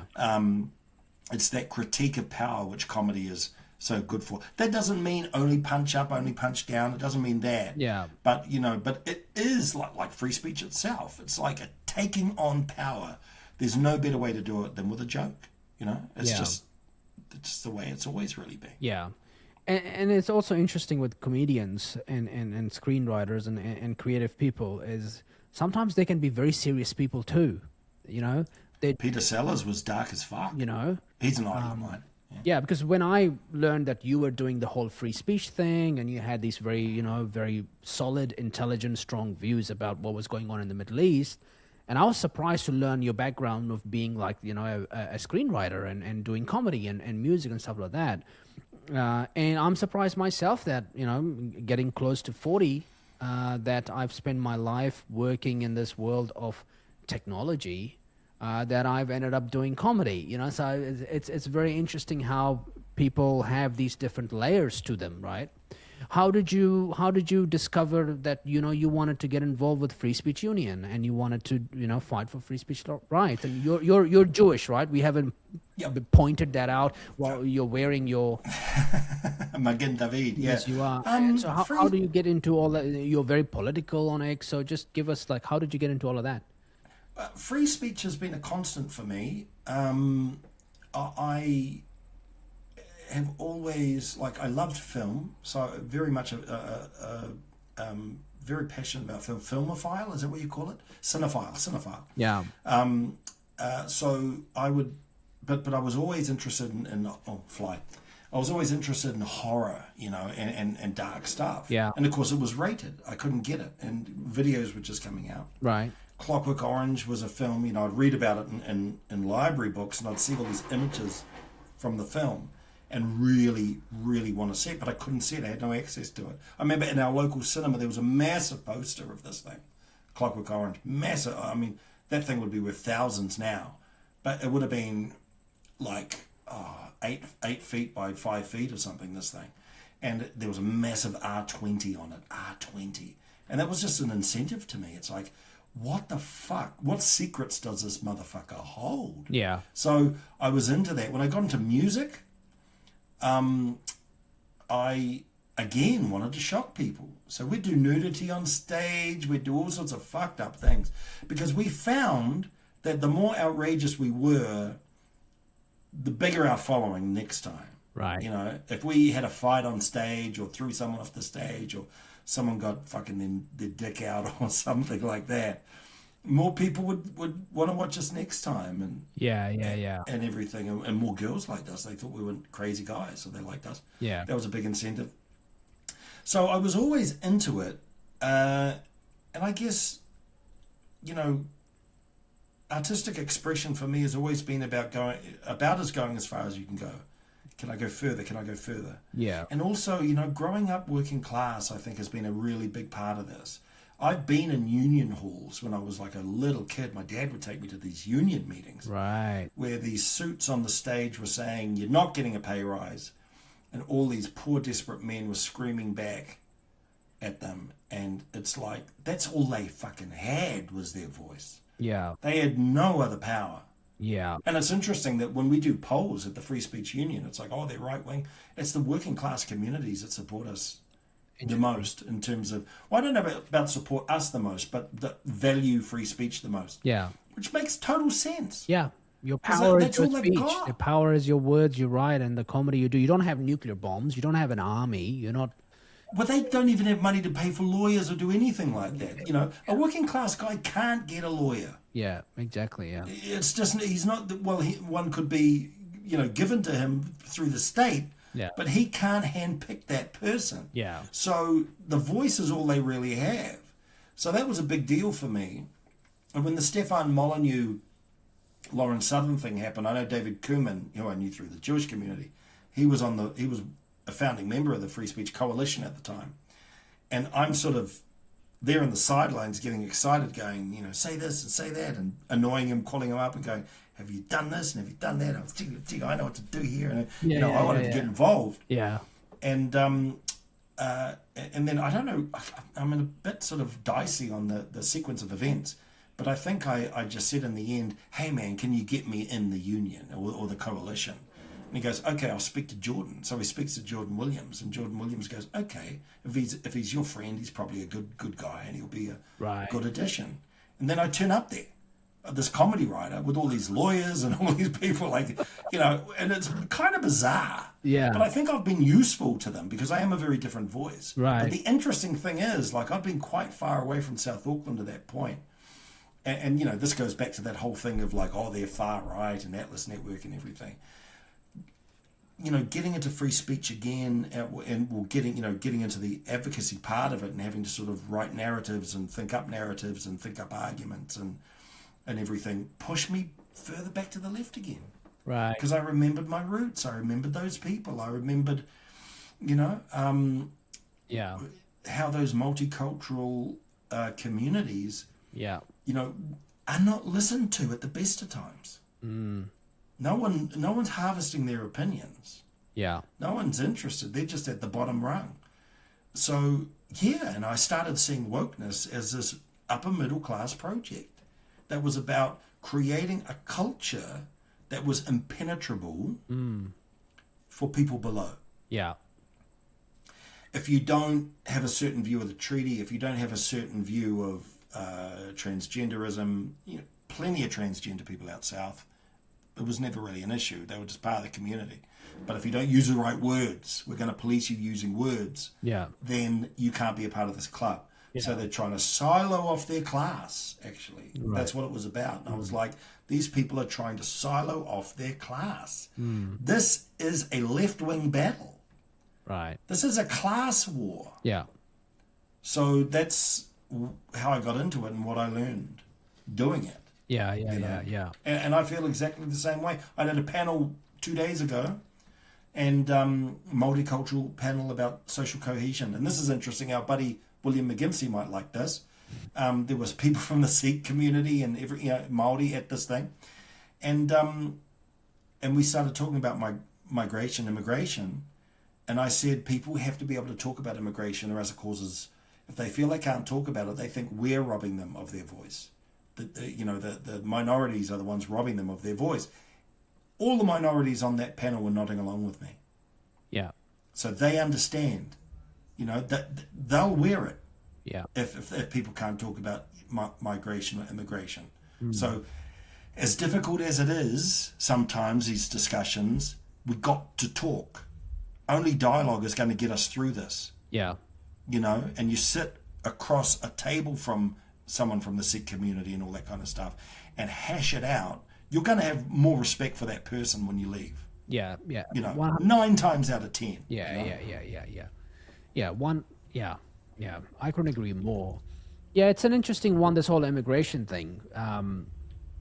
There's I think what the far left has done, they've created this sort of a class system where Maori people are very, very special, so they get all these extra benefits. Some Maori people, okay. Not all. Yeah, it's a class thing. Yeah. Sure. And then there are the white people who are sort of the Western, they've built the country, and so they get some kind of respect. And then there's all the immigrants. They kind of, they come at the end, and there's a lot of the groups that we don't want to like, and there's a lot of groups that they, if they blend in, then we maybe will give, and then you like, for example, the recruitment industry in New Zealand is very, very racist and very, very like, they'll look at your name in a CV and they go, "Nah, you're out. You don't, you don't fit in." There's a lot of, that's human behavior in many ways, right? Can be. People can say that, this might just be. I mean, to be generous to them, they might be like, there could be unforeseen issues down the track. There's an unknown quality here. Yeah. I'm busy enough. I don't want to have to deal with it. That's where I wonder about trans people, actually. Right. I think that there could be there would be a lot of very talented trans people, but because of the censorship stuff, right, a boss may go, well, this trans person is super qualified. This other person is almost as qualified. But what if that trans person becomes a headache for me? What if they, go to HR? What if they complain about the wrong use of words? Not worth the headache. Yeah. That's what people don't understand. And I'm not saying that's right. So I don't want people to think I'm saying that's right. I'm saying put in that situation, it's like, is this going to be hard for me? Yeah. If you're at work, you're going to go, Yeah. if it's going to be hard for me, I'm going to go the other way. Yeah, you have to think about, compatibility and non-compatibility, and you can use Or just worst case scenarios. People don't know, they don't know the person. Could be the sweetest person in the world. Yeah. But they're seeing all these angry activists. So they're thinking, what if it's one of them? Yeah. That'll be just a nightmare for me. I don't want to risk it. Yeah. And so they say goodbye to a wonderful person that would have really enriched their company. Yep. So that's my problem with a lot of the censorship stuff as well. It's like, you're not making life better for us minorities. Yeah. And you're not making life better for trans people, actually. Yeah. You're creating a lot of suspicion. Yeah. And that's... But a lot of people don't grasp that, especially the people in the woke bubble. They because it's like... Because they feel so morally right. Yeah.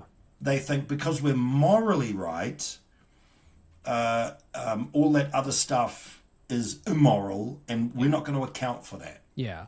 Because it's wrong. Yeah. But no, people are nuanced. Yeah, I find this whole white people now that are all about, we treat Maori people equally. We founded this nation equally. They don't, no. We want to call this country Aotearoa. And what they do is they just transfer their racist kind of tendencies towards immigrants, right? It's like, they can. Yeah, you guys, but these guys are cool, but you guys. Yeah, but see, Sam let's Stubbs talk. Another interesting character, right? He came Who's out. that? Sam Stubbs. He's the guy who runs Simplicity, the KiwiSaver company. Oh yeah. Yeah, I know of him. Yeah. Yeah. He came out and caused a big ruckus by saying, "Oh, I'm glad Charlie Kirk got shot because all of his views about trans and blah blah blah off of." And then all of a sudden, everybody just pulled out their money from the KiwiSaver Simplicity. I think there's quite a big pull. I think he lost millions from his funds for saying that. And then he's all about censorship, and he was celebrating the other day about how New Zealand Parliament has pulled out from posting on X, and so he's like, yeah, that platform is blah, blah, blah, blah, blah. It's like, come on, guys, Well, see, that's a good example of someone that wants to be offensive and thinks they have a right to be offensive, but no one else has. Yes. That's like the censor never points the finger inward. But just to go back to the Aotearoa thing, I want to make a very good point on this. Arguing about whether New Zealand should be called Aotearoa or not, and the woke would, and the right deserve a lot of criticism for that too, but the woke would say that they're doing this for Māori. Right. Māori need housing. Māori need a good health system. Yeah. Māori need, many Māori, many Pākehā need high-paying, unskilled jobs. They're not doing anything about that. We're going to change the name of the country. That's our offer to you. Yeah. It's fucking breadcrumbs. Yeah. It's crumbs off the table. Yeah. That people are eating off the floor. It's the people who have brag my about, crumbs. Yeah, it's the people who brag about cardboard, paper straws.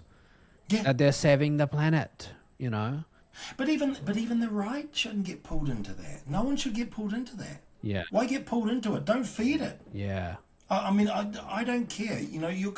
We're always going to, sometimes I use Aotearoa, sometimes I don't.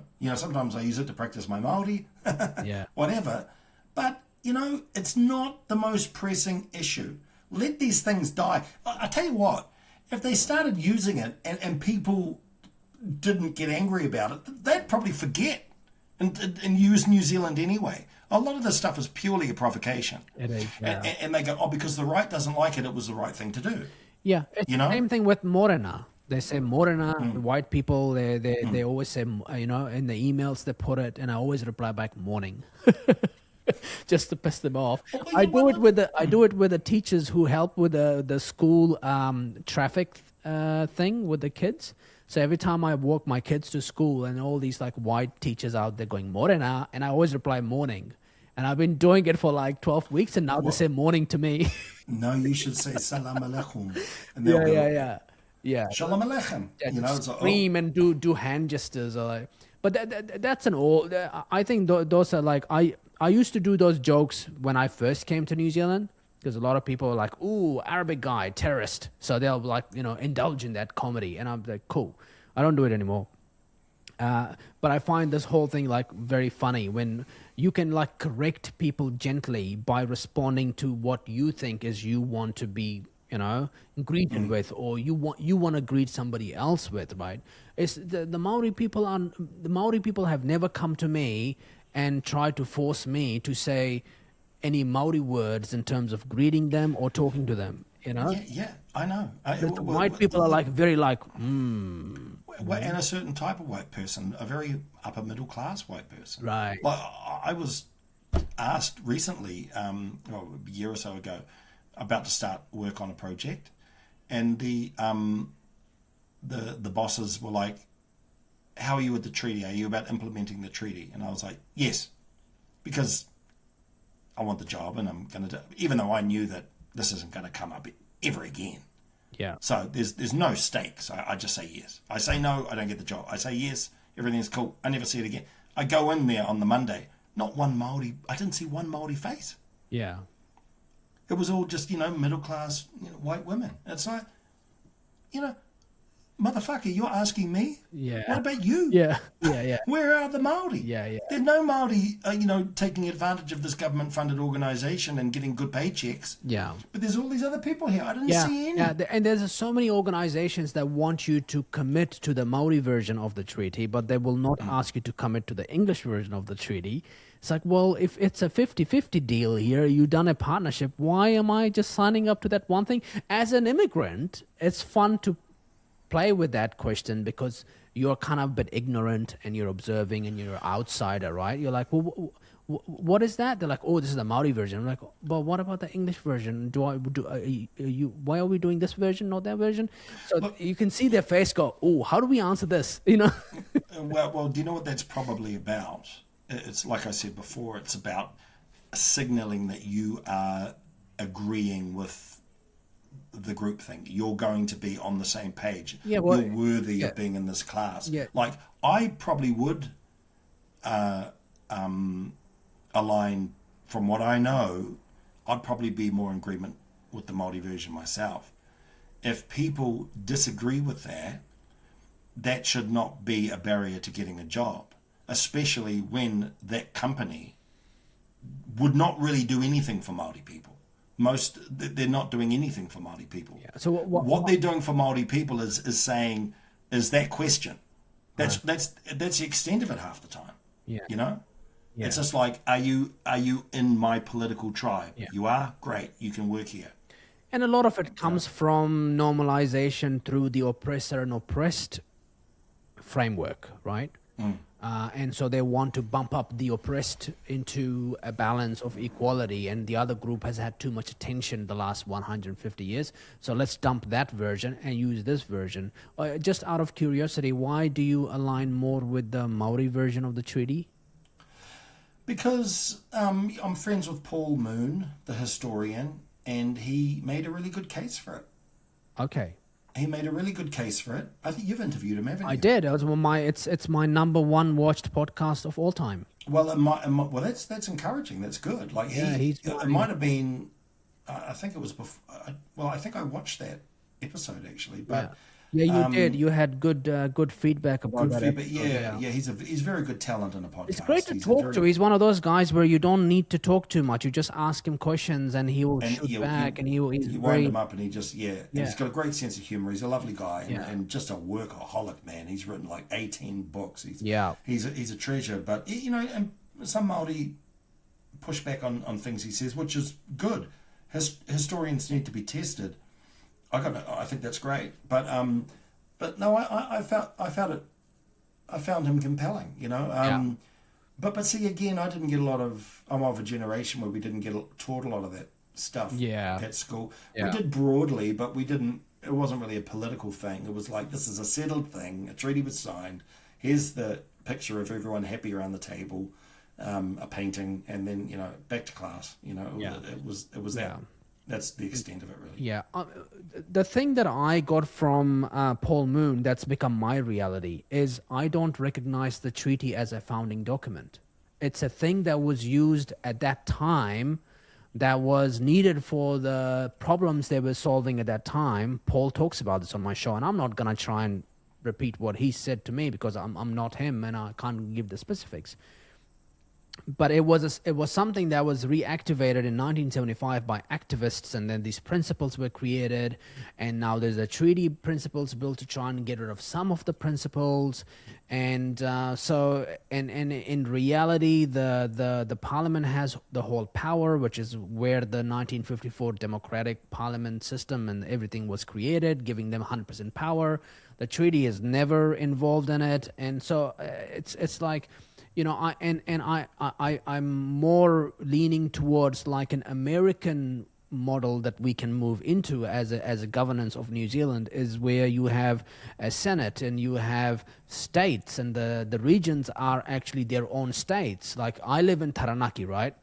And with this whole central government system we have, all of our natural resources have been sucked out of the region in terms of oil and gas, and been, other people got rich from it, but the region is not rich from it, right?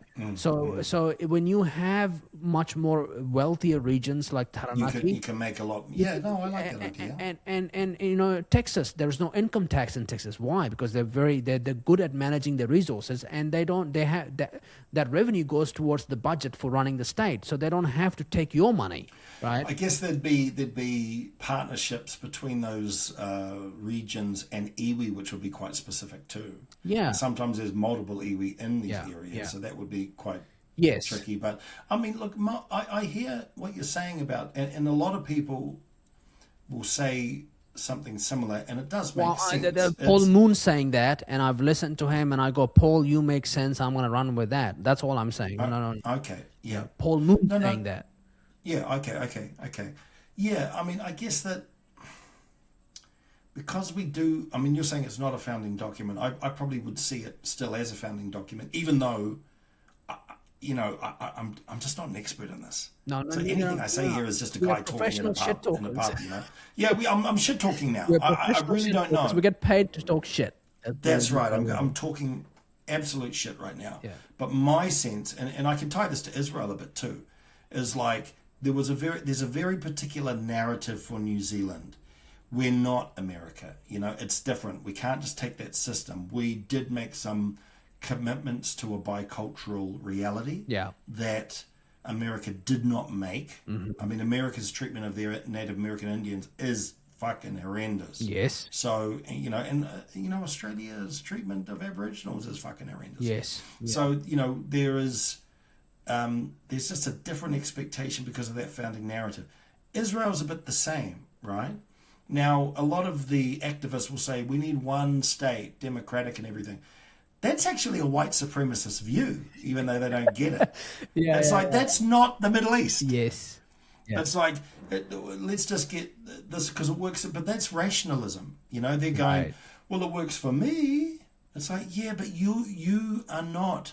You don't have 11th century religious ideas in your mind. Right. Yes. So that means that, Hamas is going to take over at that point. So what's the answer? It's two states. Yeah. Like ideally, Jordan should probably look after Palestine as a, what do you call it? They were talking about it in Syria with the Kurds. I've lost the word for it. But like autonomous, but sort of, but federation, like a federation, thing, like a state, Yes. a state of Jordan with a lot more autonomy. Yes. That's maybe that ship would have sailed, so we can't do that. Yeah. But I would still say that that's the way to do it. You're not going to. It's a very white view that we can have this single democratic state. I mean, that's not going to work. There'd have to be. If it did, there'd have to be no. It wouldn't work. You'd have to have at least a Mubarak in charge of that. Yes. Yeah. The Egyptian strongman or a Sadat or probably a Mubarak, who's just got his hands. So that ain't going to work. So they've got a different founding narrative. We all want these democratic states that are that, that are that sort of open and that.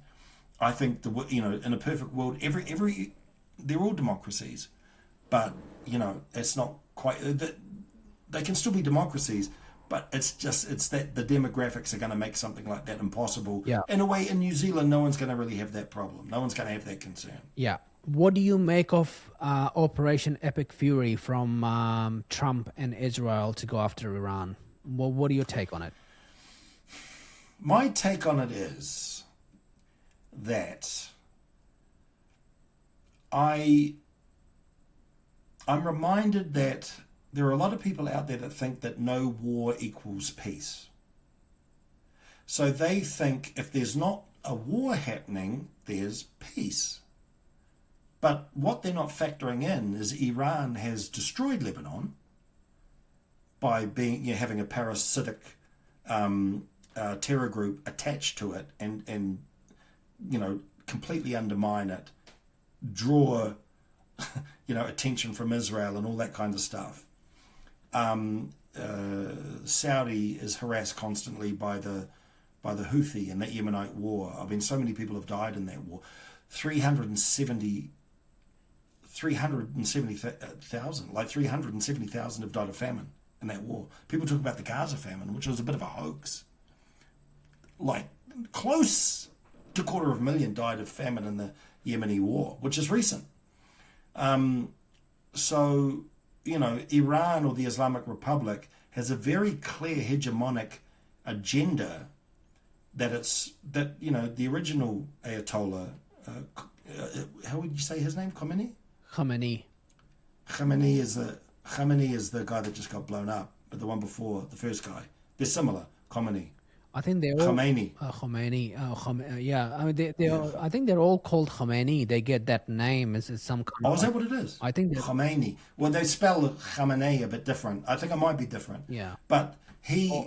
Is it the Ayatollah is the name that they get everybody? Gets? Yeah, Ayatollah. Yeah, Khomeini. A Persian friend is going to go, "You're a fucking idiot." Yeah. But anyway, but they were very clear. We're going to go to the Mediterranean. Right. This is like who runs the House of Islam? Is it the Sunni or Shia? You'd understand all this. Yes, yeah. So the thing is, that's what it is. So they're thinking, hey, if you're not bombing them, there's peace. Yeah. But it's like, that's not the way it is. Yeah. Arab development has been completely undermined in so many countries in the Middle East for close to 50 years. Yeah. These people can't get going. Yeah. Look at Lebanon. Lebanon could be quite relatively speaking, progressive and very forward. Like if they didn't have any of that bullshit, I mean, it would be a jewel of a country, but they just can't get going. Yeah. Yeah. Because of all this destabilization. So I understand why this war is happening. And the other thing is, like with the nuclear deal and things like that, here's what a lot of people are not telling you. This is what Helen Clark is not telling you. She wants a strong Iran. She's anti-American and anti-Israel. She doesn't want them to win. She doesn't care about Arab people. They can all get fucked. If she cared about Arab people, she wouldn't block me on Twitter, bitch. She was blocking local Iranian dissidents who were respectful, saying, "I've got a question for you, Ms. Clark." But block them. Yeah. She could not give two shits. Yeah. How many protesters are killed? It's not about the Arabs. No. Doesn't care. The other problem, I'll let you finish, but the other problem I find with this whole thing is that, there's a lot of these kind of people that live in the Western world who've lived in this post-World War II era of prosperity. I've got food, I've got safety, I've bought my house, I've done my, I've become the prime minister, I've done this and blah, blah, blah. And now it's almost like they're at that point where, what is my, we need more. And let's get into virtue signaling. Let's get into this whole virtuousness, this whole like kindness. Oh, we gotta be kind and we gotta look after each other. Oh, we have to follow the international rules-based order. Like, shut the fuck up. Shut up. You have no idea how the world works and how just because, as you said, if there's, there's no war, that's because there's peace. No, there's no peace. And this is the inflection point for the Middle East, because there is this conflict between prosperous Gulf regions where they've maintained their Muslim religious They're showing them how it can be done. but they've also modernized, commercialized their tolerance. They tolerate other people to come and live. And yes, there's a lot of issues. Don't get me wrong. Why I left, but it's better than this whole radical way of being and killing people and creating this whole like famine and so much destruction. What is the benefit of this? And Iran is so rich, but the people, 93 million people, they still live in very low standard living life. It's a failed state. You know, these guys can't, because the thing is that if you're in a state like that, you don't advance in the system because you're competent. You advance because of how strong you are with the ideology. Yeah, you know, it's like wokeness. Yeah, like and there's wokeness. You can be kind of 2.5 shit. billion Muslims in the world, and Iran wants to control the narrative of what Islam is and what it should be. And I think that's a big piece. Well, the thing with the nuclear deal, right? People say, oh, but there was a deal and all that kind of stuff. What they're not sort of accepting, and even Helen Clark, we've got to go back to the deal. Well, that entrenches the regime, so they're never peaceful again. There's never no freedom deal again. No deal. No. Sorry, no. But the thing is, why the fuck should they get a deal? Nowhere does it say there's an obligation to give them any fucking nuclear deal. Yeah. I mean, this is a criminal state that exports terror. Yeah. The only reason they want to give them a deal is because they're like, well, if we're kind to them and give them a deal, maybe they won't be so bad. But where does it say in international law, if a terrorist state wants a nuclear deal, give it to them? That's not international law. Yeah. That's that they have shown why they should not have a nuclear program at all, in any way, shape or form. So what she's saying, so she's not even with the international order, ironically. She's saying we should be rewarding this country by giving them the special privilege of a deal, despite what they've done. Yeah. So she's got this demented, let's kill them with kindness thing, even though that's not what it is.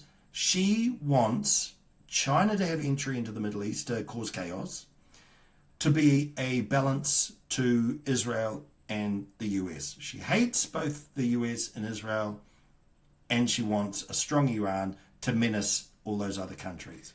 Yeah. That's what it is. Yeah. That's what it is for most of them. Yeah.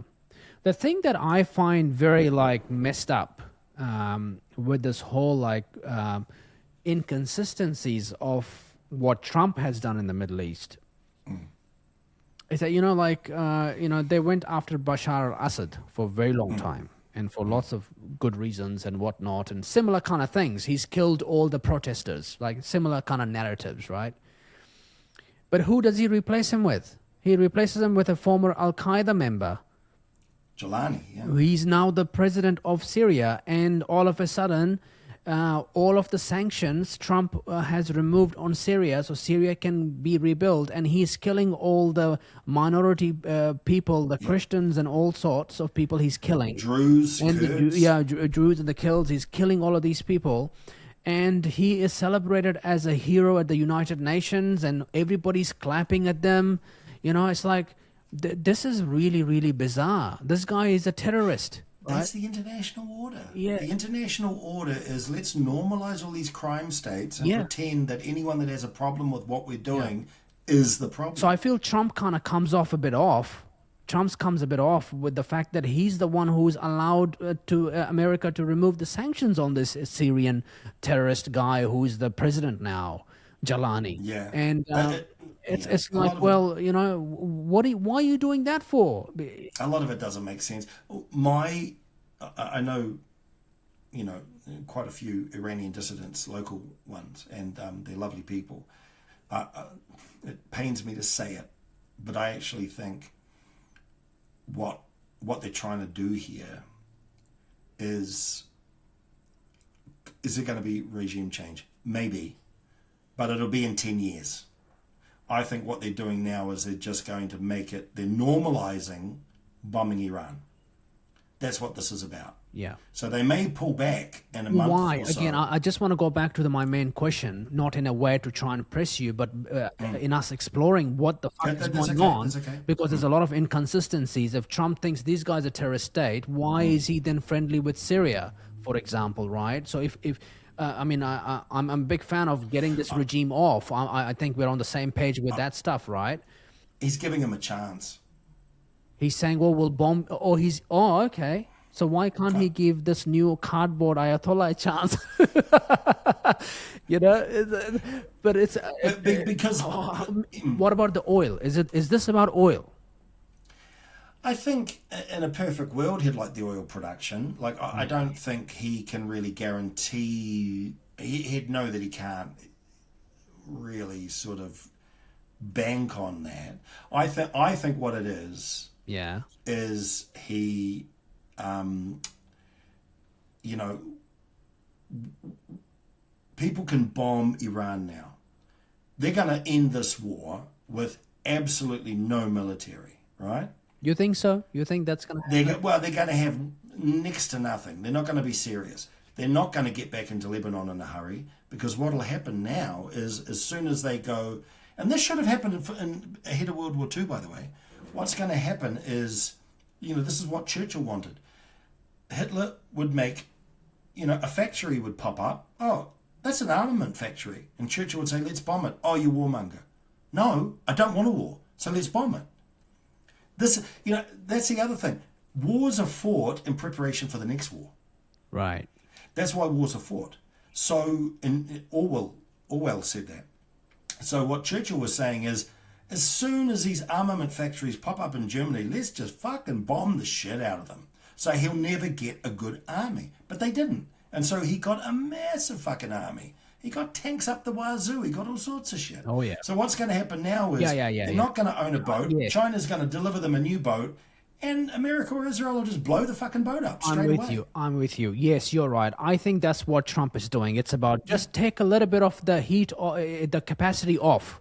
Truss them up, keep them in their borders with no weapons, with no toys. Yeah. And the thing is that, what will that mean for the Iranian people? Sadly, it's not regime change, but they may crumble after 10 or 15 years of this, because they're going to be a pointless state.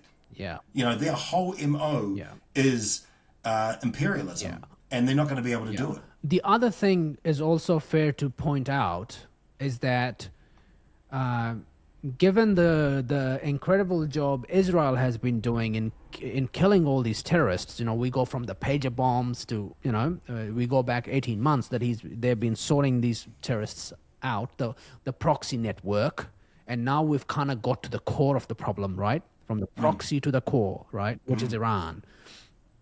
And the about 1,500 drones and missiles just the UAE has put down themselves with their defense technology, and Israel and the US wanting to sort out China in terms of the world domination for the rest of the century, influence, and you know, stuff, in the South China Sea, and that's why New Zealand is moving towards AUKUS, which is a little bit concerning because we don't have a lot of Iron Dome technology. If China decides to fucking, you know, dump drones, we got nothing.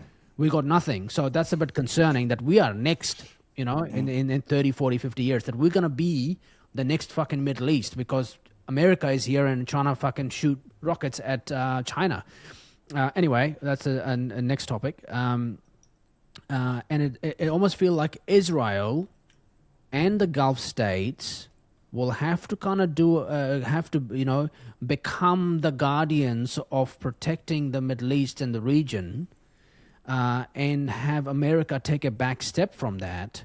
And they have shown a lot of capability that if once America finishes the job of like reducing that threat and getting all, you know, letting them fire all their stockpiles of rockets and all that stuff, and bomb all the nuclear sites and all the equipment sites and all the sort of infrastructure, the military infrastructure, then, you know, Israel and the UAE and Saudi Arabia, you know, the prince from Saudi Arabia said, well, if Iran gets a nuke, we're getting a nuke, you know. Of course. And I feel like it's time for them to take up that security, have a nuke. You know, why does India and Pakistan have a nuke? Because they fucking hate each other. The best way to behave is, which is crazy, you know, because they're basically the same people. yeah. Just But if they didn't have a nuke, it would be a war. It would be open conflict. Yeah, it will be like, yeah, you know, let's have a go at each other. I think what we need in that region is, you know, epic furies about getting ahead. I think you've nailed it on the head. It's about getting ahead for that next war, and before that next war comes on, get these guys a nuke and just, you know, like, guys, sort it out, you know, or hold that power and be like, hey, if you mess around and start creating these proxies and kill your people, we got the nuke and we can come and sort you out. Where I'm a little concerned and where my idea may not quite work is, like, look at what happened in Iraq. Like, Saddam Hussein was badly beaten a couple times. Then they put in a sanctions regime and no-fly zones. Right. And they were shooting down an Iraqi plane a day. I mean, like, you know, that kind of thing. Like, he was still belligerent. Right. But he couldn't do anything. So the Kurds, he didn't have a lot of control over he couldn't fuck around with the Kurds as much as he used to and everything. Right. So that was happening. But a lot of people died under the sanctions. Probably more than died from the invasion. Yeah. You know, people don't talk about that. But he still did okay. But it was sort of almost a zombie state, but you get to 10 or 15 years, what happens? France, let's trade again with them. All these countries go, let's break down you know what I mean? So if they can hang in there 10 or 15 years, and these are motherfuckers that think dynasties ahead. So they'll wait 15 years. They got no problem with that. You know, like, so the thing is that you know, we could truss them up like a turkey and it could work. Yeah. But then you get someone in the White House who's like, I'm going to be Obama and kill them with kindness again and give them that deal they wanted. Yeah. Then everything comes down and they celebrate themselves and they just go straight back into production and we're on again. So there's no positive Islamic Republic of Iran. Yeah. Yeah, there isn't. And Helen Clark is never pressed by reporters. They're all a bit afraid of her. But, you know, if I was having a talk with her, I would fucking tear her a new one. Because there's so many holes in her argument, and there's so much that she just won't answer. Yeah. Yeah. Which is why she blocks so much. Yeah. That's why you censor. Yeah. If you can't fight back with better arguments, you censor. Yeah. And yeah, I mean, the whole regime change thing that Trump keeps throwing up, and it's you know, you can challenge that as well, because, you know, if you go back and when, you know, the Iranian people selected Mohammad Mossadegh as the most popular Iranian president, I think he was, and for some reason, you know, the Americans got involved and they kicked that guy out and they reinstated the British too, I think. Was it the British? Yeah, one of them. Don't quote me on that. I think there was British involvement. Yeah. Right. And then they installed the Shah, which led to this radical sort of terrorism, and this whole view now exists that if the regime is defeated and they would kind of get pushed back into these underground networks and they become terrorists again and they'll fight their way again. So we're going to have more terrorism. Well, again, you'd need a Mubarak or someone, a very tough guy at the top. And that was a Shah, to be honest. Like, a lot of people say he was brutal and everything. That gets overstated a lot by propagandists. Like, he was trying to keep out people like the republic we have now. Yeah. Like, he was tasked with that. If I was in power in Iran, and I'd have a very beautiful wife. Yeah. Because they are very beautiful people. But I like the thought of that. Yeah. But anyway, you'd be tough. You'd be tough. Yeah. You'd have to be. Yeah. You know, you'd be putting a lot of these Islamists in jail. You'd be doing that. You'd be just like Mubarak. Mubarak had to put down the Muslim Brotherhood. You know, as soon as he got deposed, the Brotherhood came in, and El-Sisi was like, "Fuck this." Yeah. You know, we just need Iranian leaders and people who sort of create a system that is interested in their own people and the betterment of their own people, and enough of the nonsense of death to America. It's like, what is that? Like, focus, like, America first. The whole simple idea is worry about your people, look after your people. They pay you your taxes. But if you're ideological, that's, I mean, I think Iran to me feels like it's like Turkey in a way. Like Turkey is the dark horse that no one talks It's a dark horse here. They're the ones who sort of use the Kurds to push into Syria and chase Bashar al-Assad out. These guys are very Turkey and Turkey. They're not big fans of Israel. They're not. very, Everyone isn't. No, but they've been very quiet with this whole. Well, what can they do? Yeah, they can't do much. But the thing with Turkey, like Iran, I imagine, I could be wrong, is that there's a broad range of, like, an incredibly diverse range of people in these countries. Yeah. More diverse than in New Zealand. Yeah. So in Turkey, you're going to have Islamists who are at the cut your head off level of Islamism. Yeah. And then you're going to have porn producers on the other side. You know what I mean? They're all there. They're going to, you know what I mean? And you're going to have moderates, and you're going to have that. Like, they're all living in that country, and I think Iran's the same. Yeah. That's what it feels like to me. You've got people who would be the most progressive people you'd ever find on the planet on one side, and absolute butcher Islamists on the other side. Yeah. And they're all there together. Yeah. And they all got to make it work somehow together. How do you do that? Yeah, it's funny. I read the story about how I did my satire for the day, and I woke up to this news about how Pete Hegseth, who is the Secretary of War, spent about $30 million on buying lobsters and ribeye steaks for the Defense Department. And I did the satire saying that the U.S. Navy on the Strait of Hormuz have gone on strike, and they will not be patrolling the strait and guiding the ships through those dangerous waters unless Pete Hegseth sends them a fresh delivery of lobsters and ribeye steaks. It would be. This has been a fun chat, my friend, and no worries. And I feel like will be interesting to see where this ends up. But you're right. If you I love a lot of the things you've said today, and I really appreciate it, because I think you have to sit and confront and have those chats, and if you can't go through painful moments, you actually are not going to get into a peaceful state. And if you are going to virtue signal and be virtuous and think like Helen Clark that we can solve these issues by peace and sanctions and deals, I think you're very much misguided, and you end up having more, making the problem bigger and bigger, which is how we ended up with Iran becoming this very proxy funding state, and which is how we ended up having 1,200 people killed on October the 7th in Israel, October 2023, the year 2023. All these, the Lebanon, they've actually not only created this whole terrorism group, they've actually used propaganda to convert a lot of the people to become terrorist sympathizers. So the whole public is now in bed with the terrorists who run the whole thing. What it says to me, man, and this is the most unfortunate part about it, is like, I understand the anti-Semitism aspect and the distrust of Jews or whatever, but the thing is, this has really exposed that they never cared about Arabs, and they don't care about Persians. The woke don't care about Arab lives. I just don't believe it. If they did, they would understand that Hezbollah being in Lebanon is terrible for Arab people. They'd understand it, but they don't. Yeah.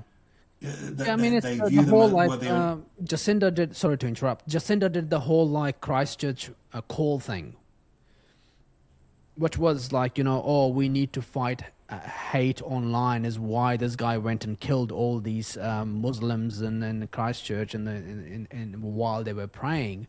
And she probably did less for them, and she did more for her own virtuous signaling and her own ideology around the world, creating Christchurch Call, an organization with multi-million dollar donations, and 220 countries signed up, that accelerated misinformation bills, hate crime bills, It just went on and on and on. Now they want to ban social media for the under 16s, and it just never stops, right? So you can look at those scenarios and say, well, you've done less for people who are the victims, and you've done more for yourself because you want to virtuously signal like you're doing these things.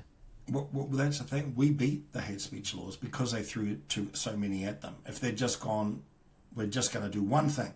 We're going to make it a crime to incite against religion. It would have been hard for us to attack that one idea. Right. Right. But she had disabilities. Like, there's hate speech against disabilities. People running around online hate against I've never understood that. Who's out there saying, fuck you, wheelchair fucking motherfuckers? No one. Look at that motherfucker with a crutch. I think they all. Who is out there doing that shit? Ricky Gervais has a really good joke about that. It's like, doing a joke about beating up a disabled person is different to grabbing a disabled person, bring him on stage and beating him up. Like, well, yes, you're right. They're two separate things. It was fucking bullshit. I hate speech against fucking disabled people. It was just like, let's throw all the woke menagerie in there, and it was just fucking dumb. It was dumb, and we beat them, man, because they were fucking, they just weren't smart, man. Yeah, they weren't smart about it. It would have been very hard. We would have been directly up against the Muslim community at a very tough moment if it had only been that one thing. Yeah, but they broadened it to the point where it was like everyone was like, they're fucking using these people. Yeah, this is ghoulish. They're using the Muslim community to put all sorts of shit out there. Yeah, their tragedy, they're using it. So like that's why we won. But no, I better get going, man. But it's been fantastic. It's been great. Talking. Just quickly, where can people find your links and your socials so people can follow you? Okay, well, just I'm at Twitter, Dane, maybe. Just drop your Twitter. Yeah, Twitter will do. And I've got other links there. So Dane, I think it's _Giraud. Does it? I don't even know my own handle. But Giraud is a French name, so it's Giraud. But it'll all be written in the breakdown for the episode. But yeah, awesome, man. Thanks a lot. Thanks for coming on. It's been fun. You're welcome anytime. It's been pretty cool. Bye, everyone.